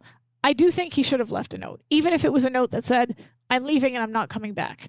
I think there should have been some communication just so that she didn't think he was dead. Because let's face it, they've had situations where he's disappeared or somebody's kidnapped him or whatever. Like, he had to, like, I don't know. But I agree, maybe he wouldn't have told her that in the note. Maybe he wouldn't have trusted her enough to tell her that in the note. I do think part of this search is motivated by her. I don't think all of it is, but I think part of it is. Whether he felt like he was coming back, who knows? Maybe even he didn't know that. But I think part of it was him saying to himself, she wants a name, I'll give her a name. And part of it was him saying, I don't know who I am now because I'm not a con man. As you said, I'm not Remington Steele anymore. So I need to know what my story is so I can build another persona. I can figure out who I am going forward. Anyway, getting back into the episode. This is a big moment. This is an important conversation. After my beat down here. Where was it? Yeah, Steele says that he's come up with a name for one set of the initials on the watch. The name is Kevin Landers. And Laura turns her head, not wanting to face him until she can gather her wits about her to possibly reveal what she knows. But Steele continues, except Kevin Landers isn't the man's real name.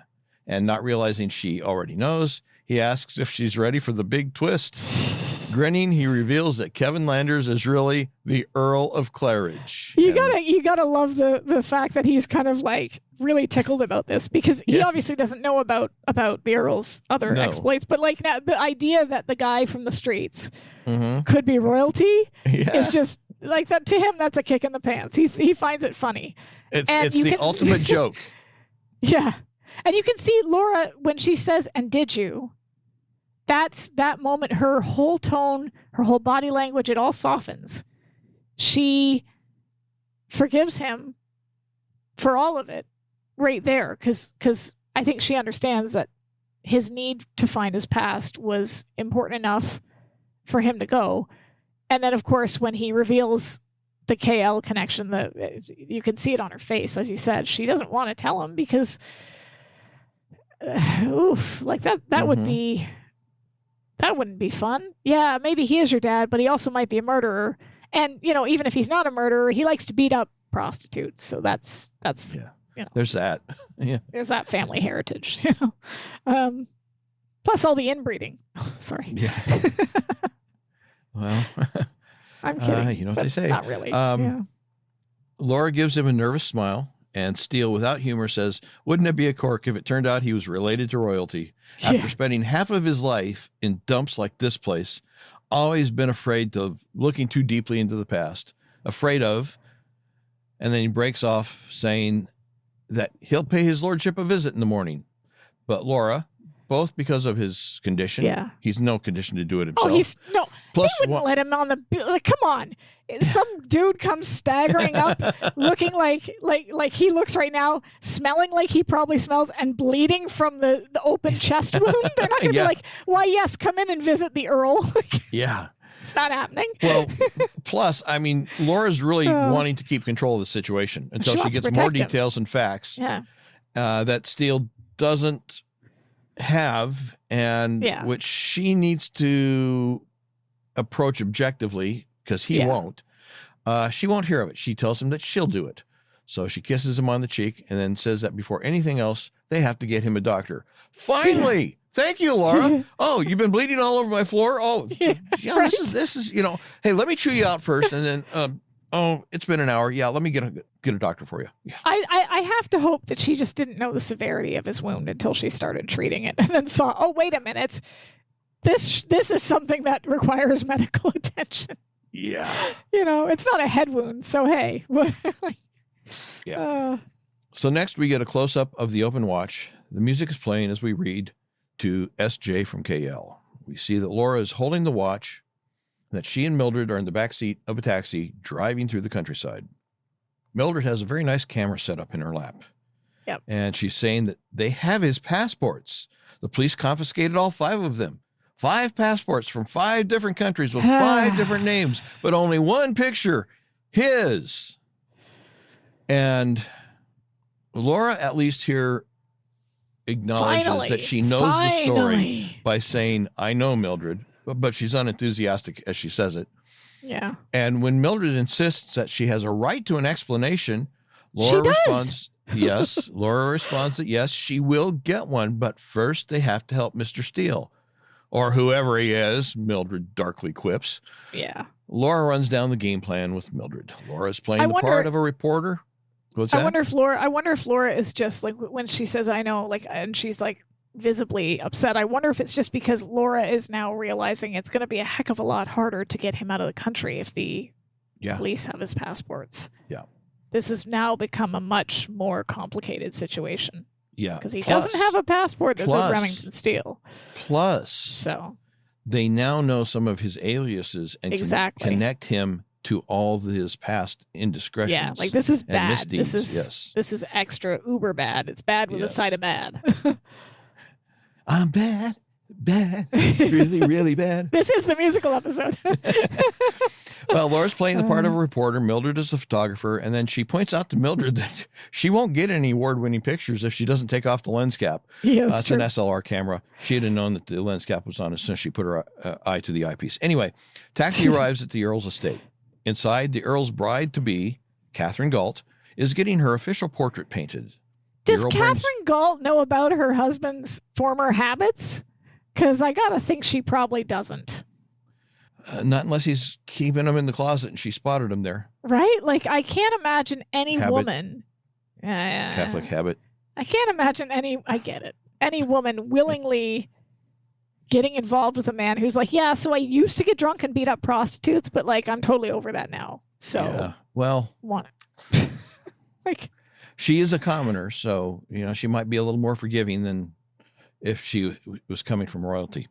Anyway, she's getting her official portrait painted. The Earl brings Laura and Mildred in and introduces them as American journalists, which is what he believes them to be at present. Catherine is relieved at the opportunity to take a breather, complaining that she hasn't sat this straight since Miss Percy's School for Young Ladies.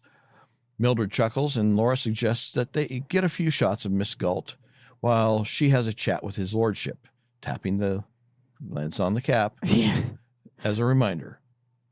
Well, next, Laura and the Earl are walking the grounds, with Laura conducting the interview.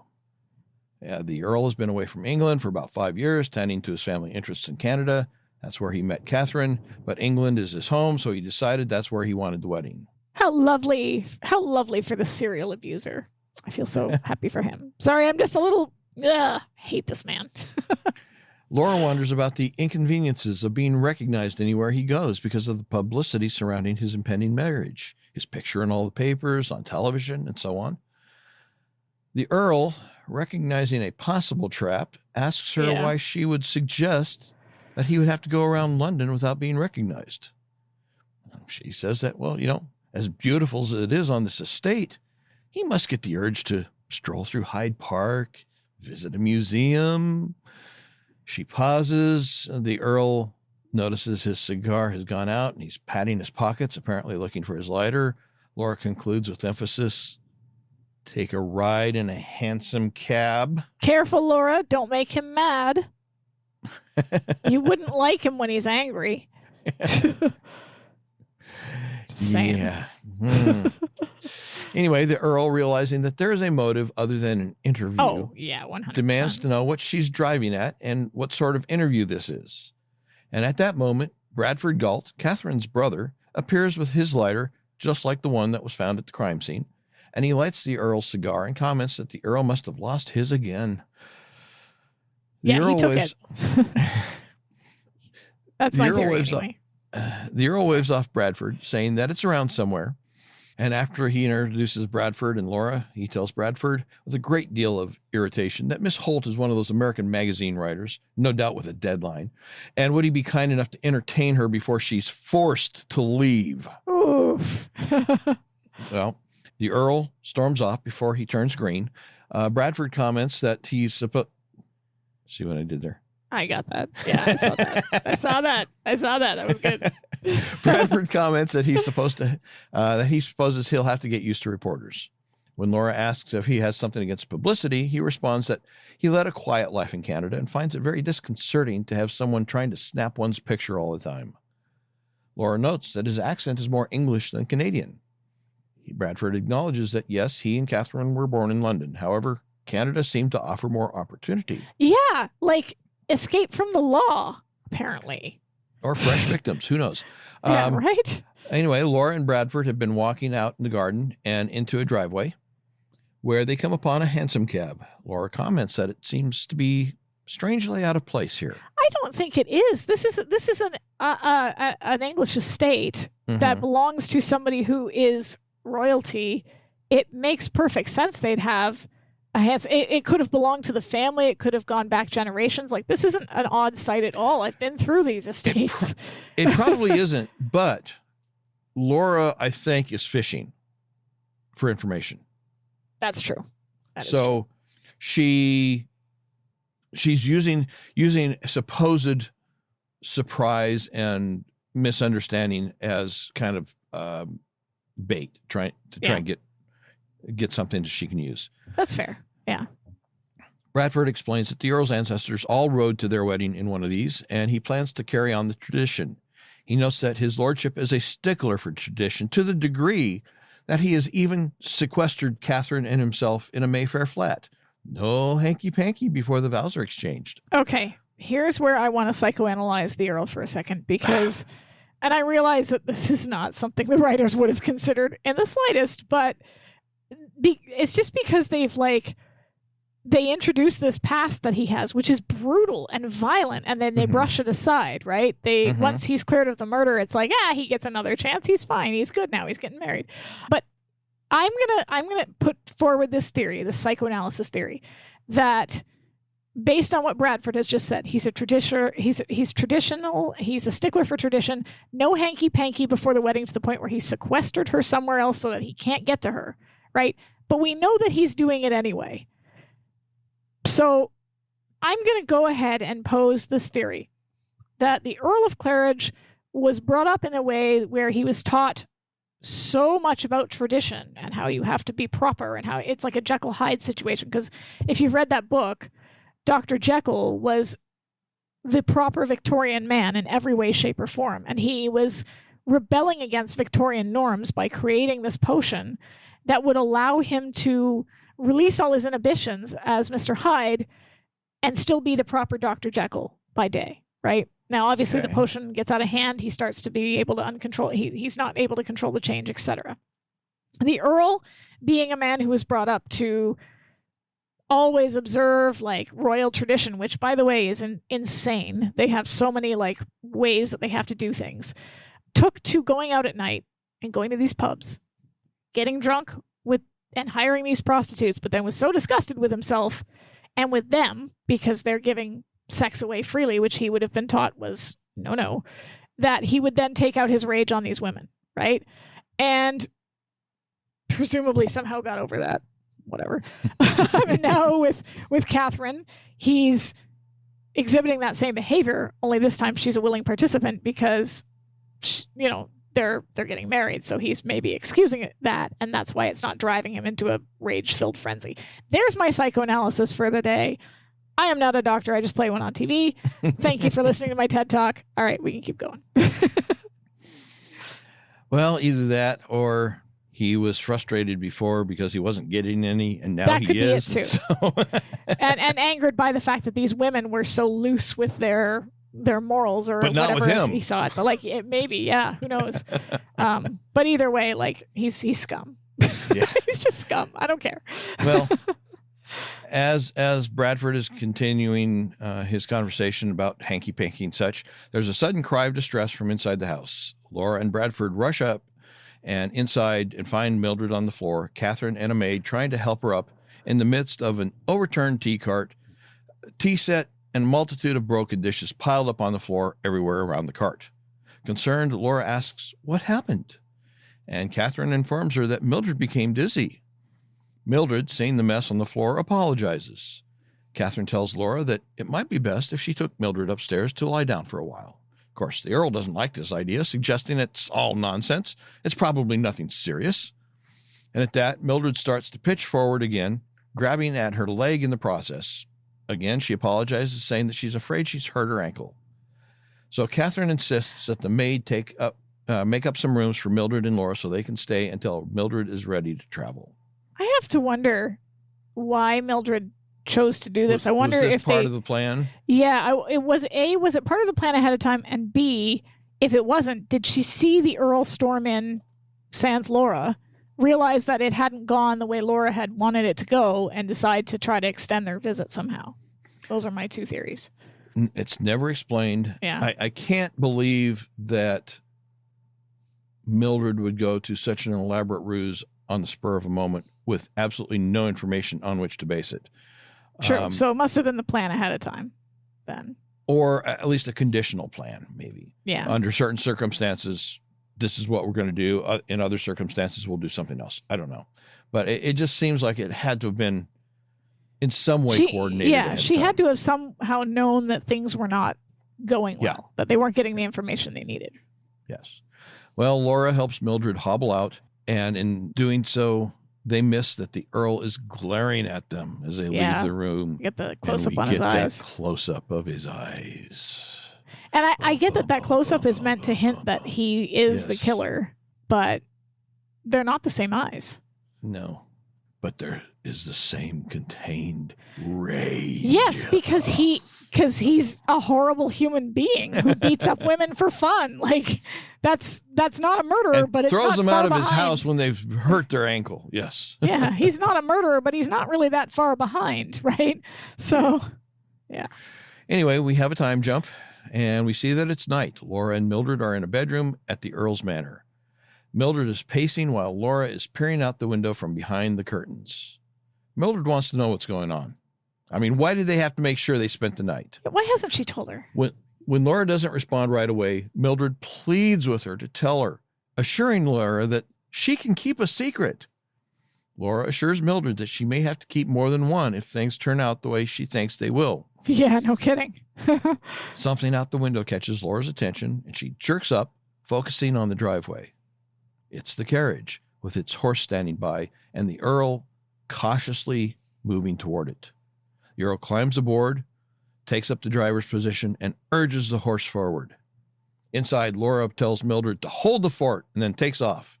She runs outside the driveway, over to the side where she spots a carport with various cars. She runs over, looks in a couple for one she can start, then climbs into a cut-down Jeep-like vehicle, although technically this one is called a moke. How do you know that? I was looking for that. I zoomed in really tight. I got video editing software. I zoomed in really tight, and I could read the label on the front. It's a moke, which is a recreational vehicle currently manufactured by Chery Automobile in China since 2013 and assembled by various companies in the United States, United Kingdom, and France. The design by British industrial designer Michael Young evokes the classic mini moke built from 1964 to 1993. The name mini moke combines mini with moke, which is an archaic term for mule. The new version is simply called the moke. The mini moke was originally conceived and manufactured as a lightweight military vehicle by British Motor Corporation, BMC, and subsequently marketed for civilian use by that company's various successor companies and subsidiaries. It was known for its simple, straightforward, doorless design and for its adaptability. While the original design was also sold for utility purpose, the new Moke is mainly meant for recreational use, such as a beach car or a neighborhood vehicle. The Moke revival began as a joint venture between Jaguar Land Rover and the Chinese automaker Chery Automobile. Talk about selling out to your... and never mind. Although ownership of the Moke trademark is disputed. Well, of course it is. Look who you're doing business with. Moke America LLC distributes the vehicle in the United States, while British Moke International Limited handles the British production and was restarted in 2018.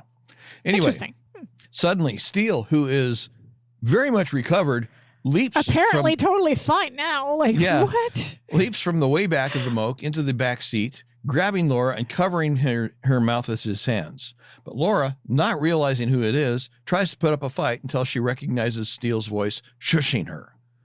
Yeah. Surprised, she asks why he isn't where she left him. Steele turns the question around on her, asking where she's been, saying that he's been waiting for her to come back with some news about who he is. Laura says, well, we didn't get around to that, but what are you doing? And Steele reminds her that this is his past they're chasing, pointing forward. Laura starts the Moke, and Steele asks, now this is a problem. Steele asks if she's ever driven one of these things before. It's a car. Well, okay, so I have two theories. One, he could be referring to the fact that most of the vehicles driven in the United Kingdom are manual, not automatic. Mm-hmm. So that could be one. Or except that at this particular point in time, manuals were a far more common option. In fact, they were the standard option on cars, and automatics were an upgrade and were not the standard. That's reversed now. He could be referring to the fact that the steering wheel's on the other side. And believe it or not, that is harder than you think. Because when I went to Scotland to get married to Scott, my dad has held every license under the sun. Okay. He had a license to drive a motorcycle. He had a license to drive a bus. He used to drive a bus, both Greyhound and city bus, for a living. He had he could drive, if it had wheels, he could drive it. Okay. So they're coming to my wedding, and my dad's like, I can get an international driver's license because we have an agreement with the UK, right? So I'll just rent a car from the airport and I'll drive. And I'm like, are you sure you want to do that, Dad? Because it is not as easy as you think to drive on the other side of the road if you've never done it. Like, it really isn't. He's like, no, we're good. That ride from the airport to the hotel, I swear to God, I saw my life flash before my eyes. Okay, I have never been more terrified as a passenger because the problem is when you move the steering wheel to the other side, you get off. Like, when you think about where the wheels go, where you naturally gravitate to, we were really close to the barriers and other cars because he would it was bad. So I don't know if he's just commenting on can you drive this side of the road? Here's the thing. Laura says, well, of course she can. She saw Smokey and the Bandit. And in my notes, I do acknowledge some of those things that you mentioned, the fact that it's a right-hand steer, so that the placement of the gear shift and all that other stuff could throw her off. But yes, she knows how to drive. The truth is, though, I think that this line is orphaned from an earlier version of the script.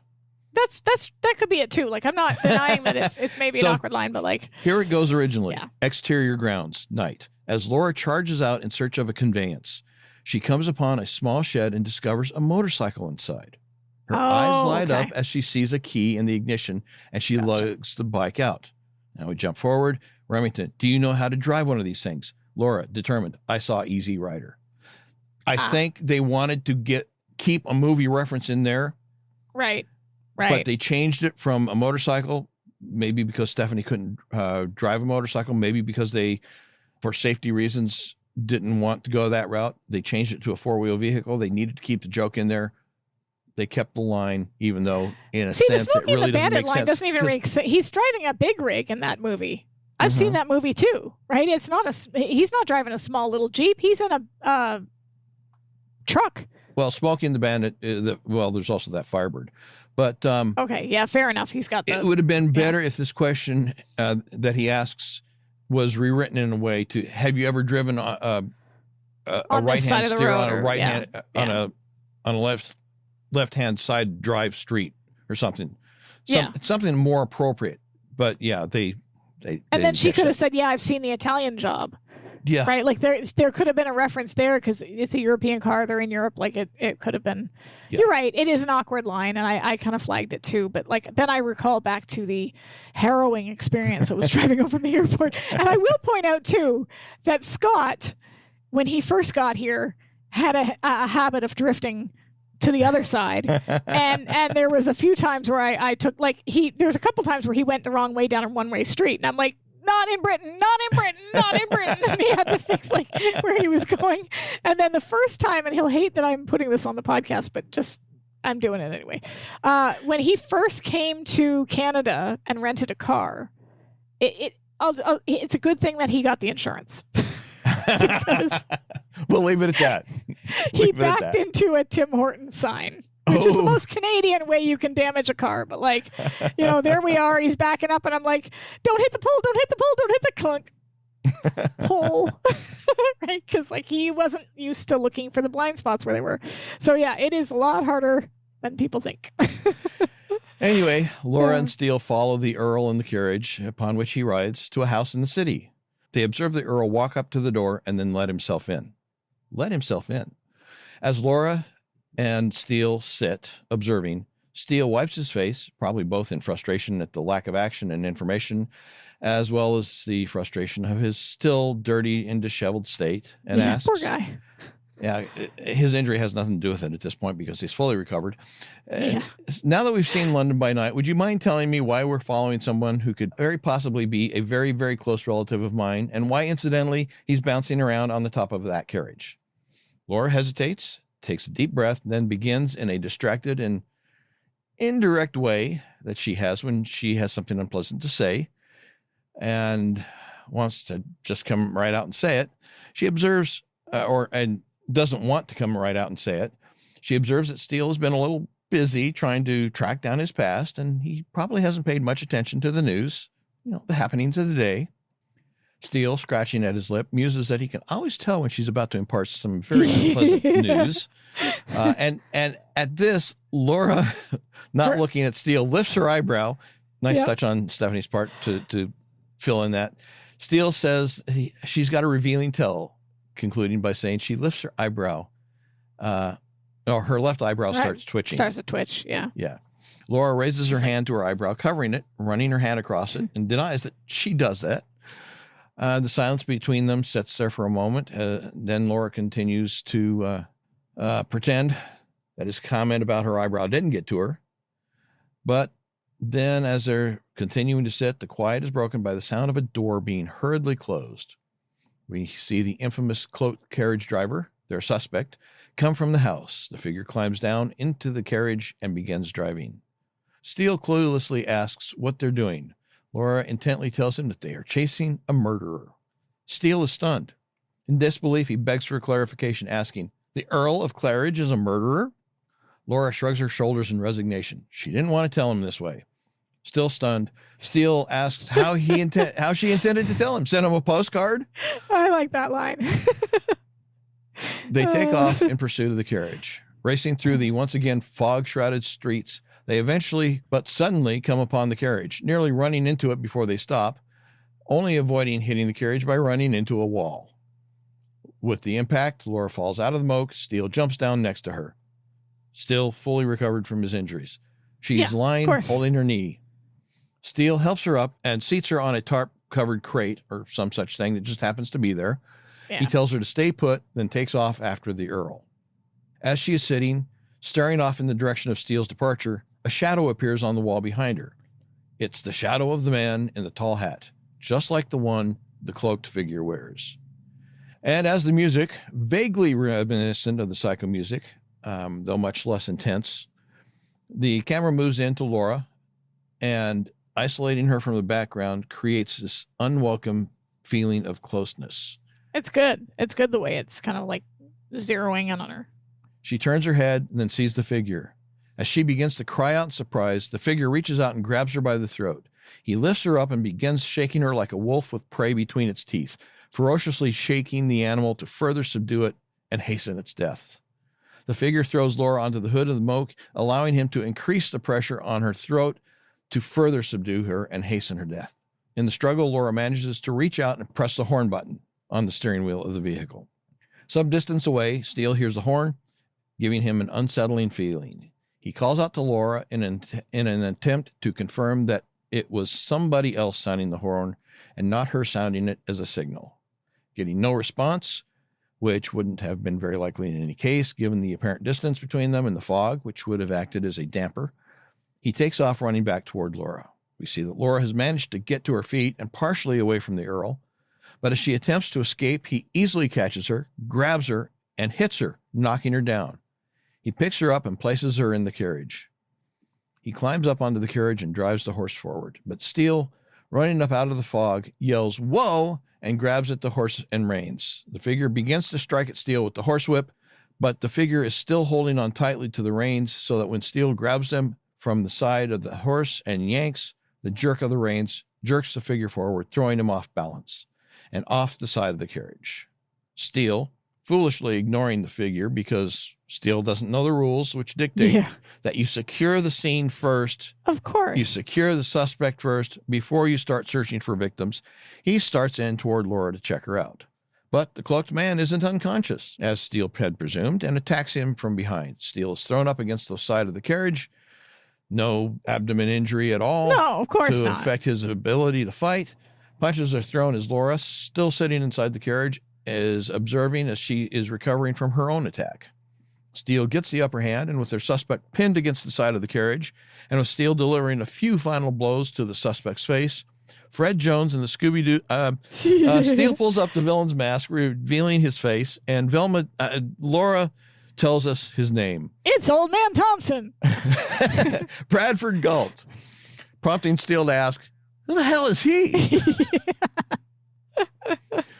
The next day, we find ourselves back at Scotland Yard, and the inspector is with Laura and Mildred, telling them that Galt is one of the most cold-blooded killers he's ever encountered.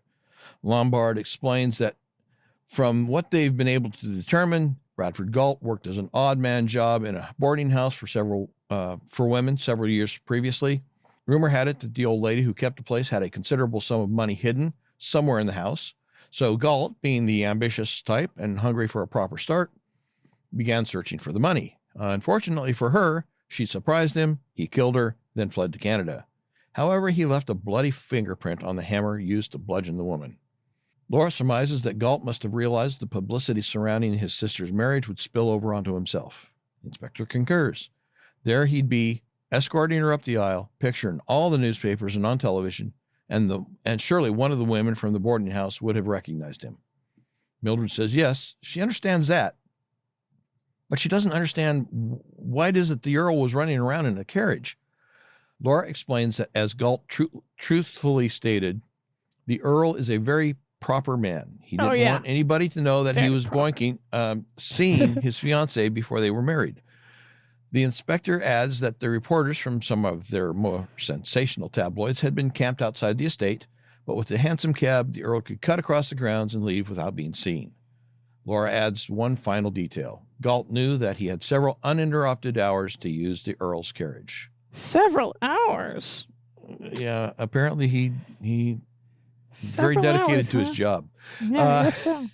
The inspector stands, looking at his watch, then asks, Mr. Steele is going to join us, isn't he?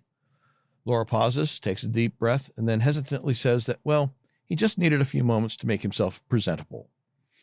The inspector picks up the multitude of passports Steele had previously used, advising the women that he simply can't look the other way on them, and that he does hope that Steele has a passport in his real name. Yeah. Laura raises her eyebrows. That's going to be a problem. Looks at Mildred, who also has raised eyebrows. Yeah. And then we see Steele casually walking down a sidewalk. Off to the side, we spot two men, not too casually leaning back up against a car. You know how people who try to be casual are obviously not casual. Yeah, that's what they're doing. As Steele nears, the two men raise themselves, then step towards Steele, one going behind, the other man coming directly on, raising a pistol and shoving it into Steele's chest. The man from behind grabs Steele's arm and angrily tells him he's late. Confused, Steele says, I am? As the men shove Steele into the car, he apologizes, saying he didn't think they'd take it that hard.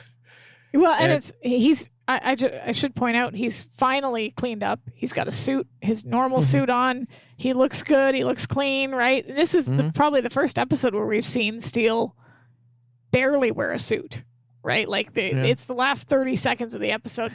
But also, just going back to what the inspector said, unfortunately, I can't look the other way on this. Really? Because you seem okay with looking the other way on like the guy that beats up prostitutes, but the passport thing, that's where. Okay, anyway. Sorry. Hey, we have our standards. Yeah, right. Inside the back seat of the car that they're shoving Steele into, Felicia is waiting for him and greets him, saying it's nice to see him again. Steele, perhaps realizing he's been unceremoniously thrown into a role for which he was uninformed and unprepared, plays his part by responding, "It's nice to be seen." Felicia tells him that she hopes he's prepared.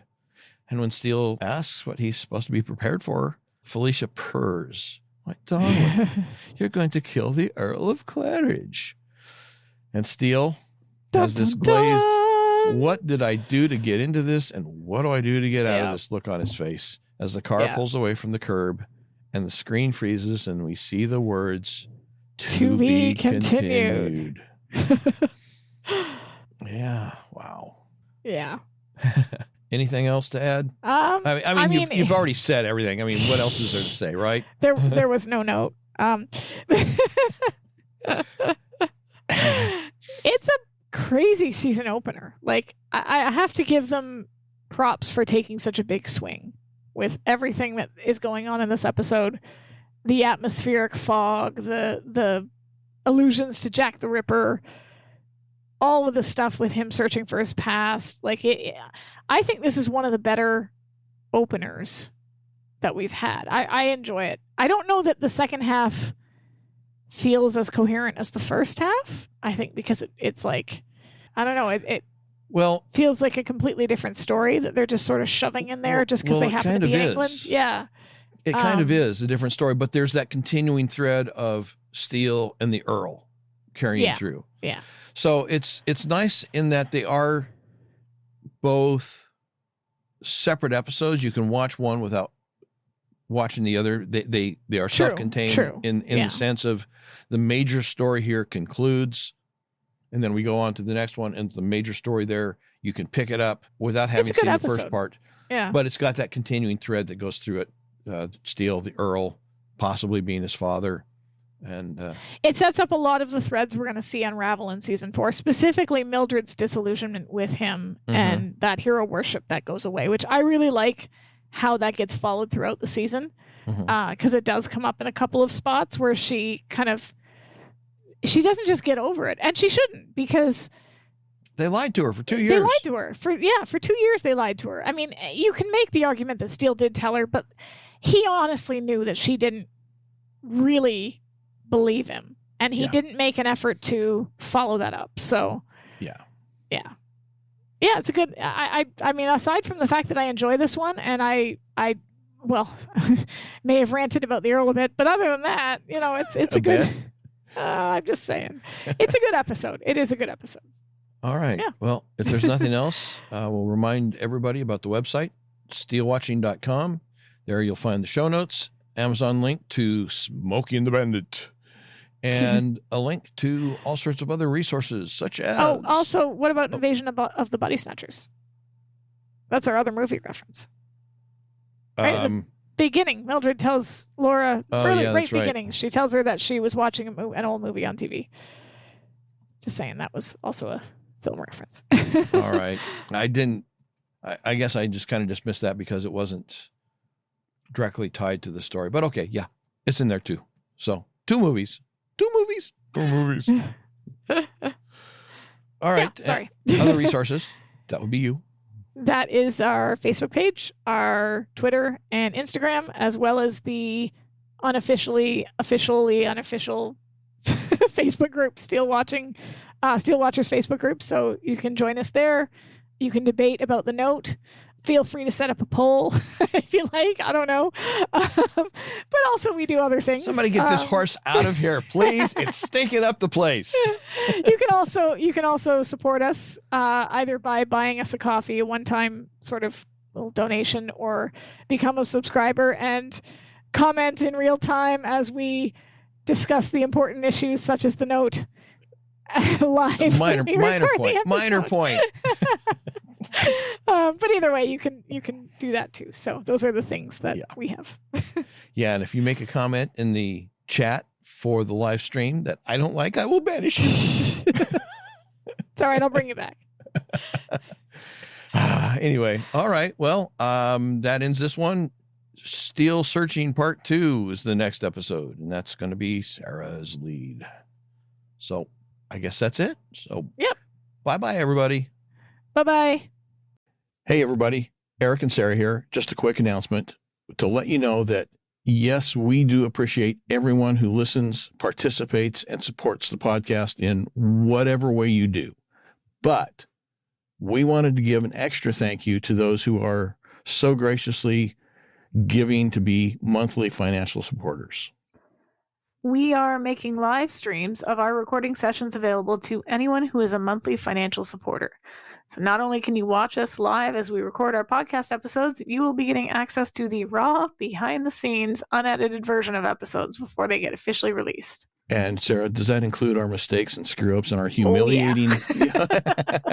Yes, every it does. single one of them. Every single one of them, yes. So again, this is just an extra thank you to those who are going above and beyond. But whether you choose to become a monthly financial supporter or not, we still love you. We want to say we thank you for your support, your encouragement, and your feedback. If you want to become a monthly financial supporter, please visit our website at www.SteeleWatching.com to sign up.